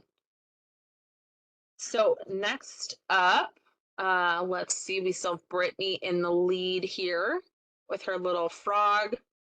Great job. All right, so next up, we're going to talk about budgets.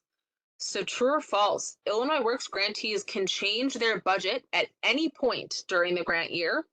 Budget modifications only take approximately 72 hours to fully process. True or false?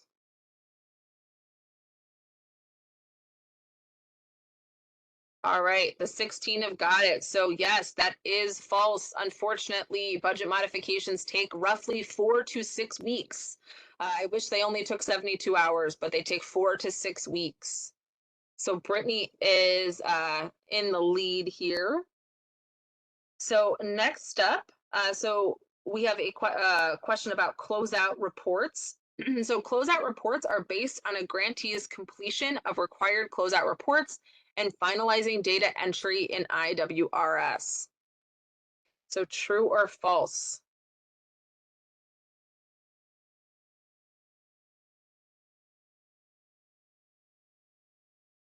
All right, so we have 11 that have true, 9 that have false. It is true. So closeout reports are how you unlock that 10% of your grant funding. And that is making sure your IWRS data is accurate, up to date. And that is where your grant manager will finalize all of that data. So next up, we have a question about program improvement plans. So program improvement plans and corrective action plans are essentially the same. You will see this language used interchangeably. True or false?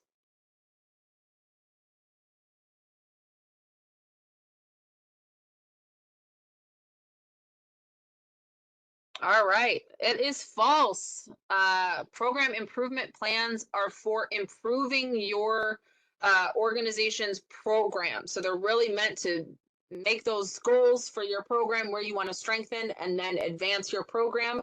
Corrective action plans are if you fall out of compliance consistently, you will be required to do a corrective action plan. So those are separate entities. So it looks like Brittany is holding on to the league. DW was the fastest though on that one. So I think they're coming for you, Brittany. So let's see if she can hold on to her lead here. So true or false, preliminary competition completion verification provides 75% reimbursement, and final verification is 25%.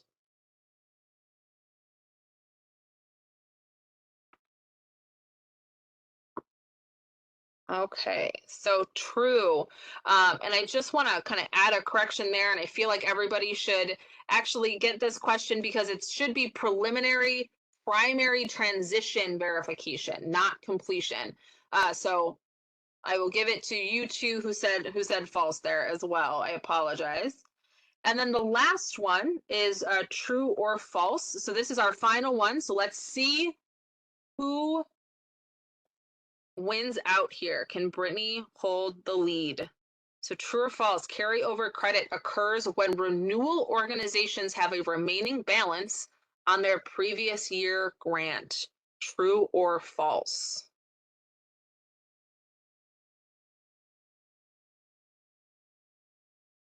All right, let's see. This is a tricky one. Yep, I knew it was going to catch some of you. So 50-50, but it is false. A carryover of credit occurs when you have a participant who enrolls in one grant year, but they don't complete or do a primary transition until the following grant year or the following renewal. So that is when a carryover credit occurs. It does not mean that you have to have a remaining balance from that previous year grant. That is just when they go ahead and transition or complete. So, Gia, who is our winner? I think it's Brittany. I think she held on to it. Let's see. It was. Great job, Brittany. Congratulations. I wish we could send you some sort of prize, but you have all of our praise for remembering all of those and maintaining that lead the whole time. So thank you everyone else for participating in this. We really enjoy kind of engaging with you in this way. I'm going to go ahead and hand it off now to Gia, who's going to do the evaluation of this session. So if you can please hang tight here on Mentimeter, stay on Mentimeter. If you jumped off, head back there, www.menti.com. The code is there, 31665430. Please jump back on there and Gia will do our feedback session for us. Thank you so much. Thank you, Christine, and thank you, everyone. So this should go relatively quick because we have all done this before. As you know, your feedback is really important to us. So Christine directed all of you all to join us in Mentimeter if you quickly jumped off. So please hop back on. Dan provided that information in the chat. And the first question, please share your views on this training by rating the following statements, 1 being the lowest, 10 being the highest.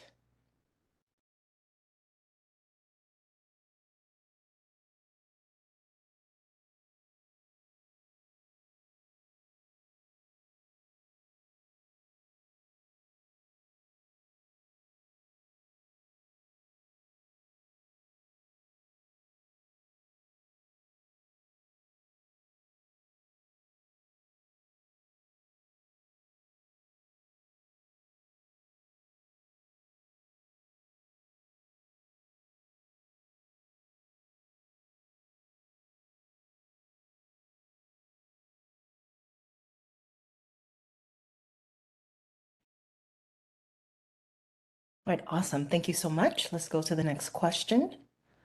This course was relevant to what I wanted to learn about this subject matter.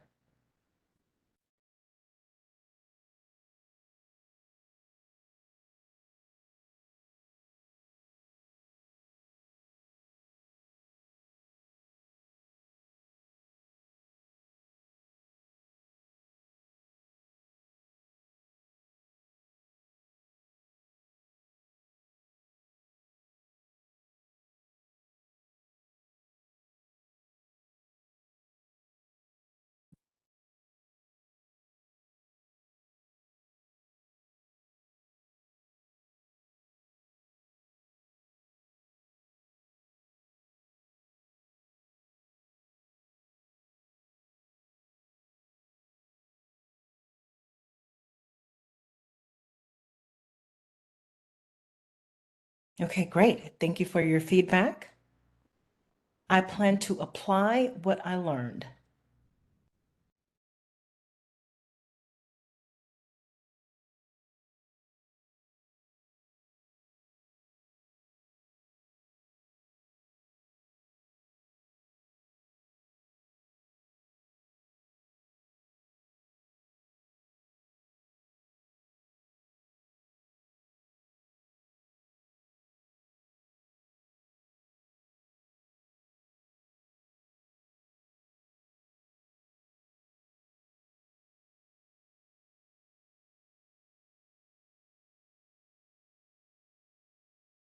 Okay, great. Thank you. What improvements might you recommend?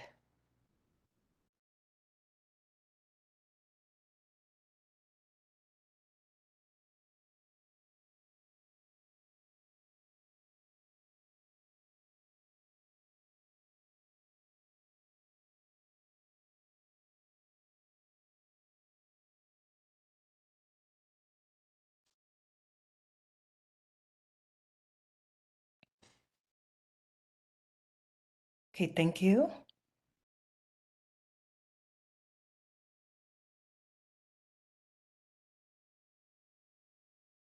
Okay, most of this feedback is related to maybe having more sessions but shorter or more breaks.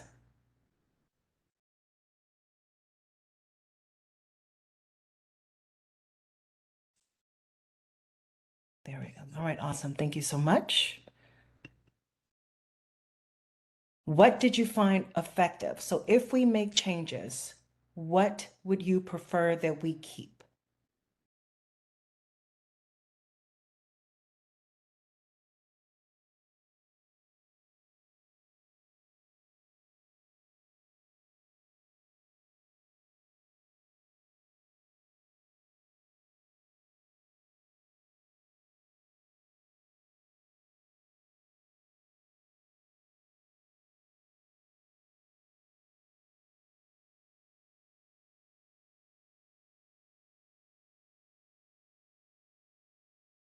Okay, thank you. All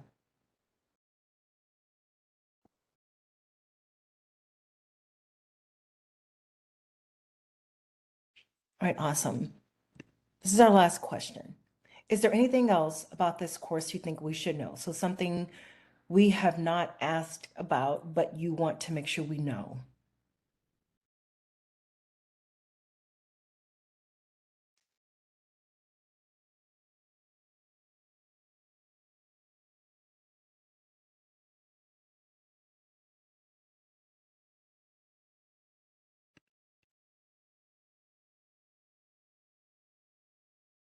Okay, great.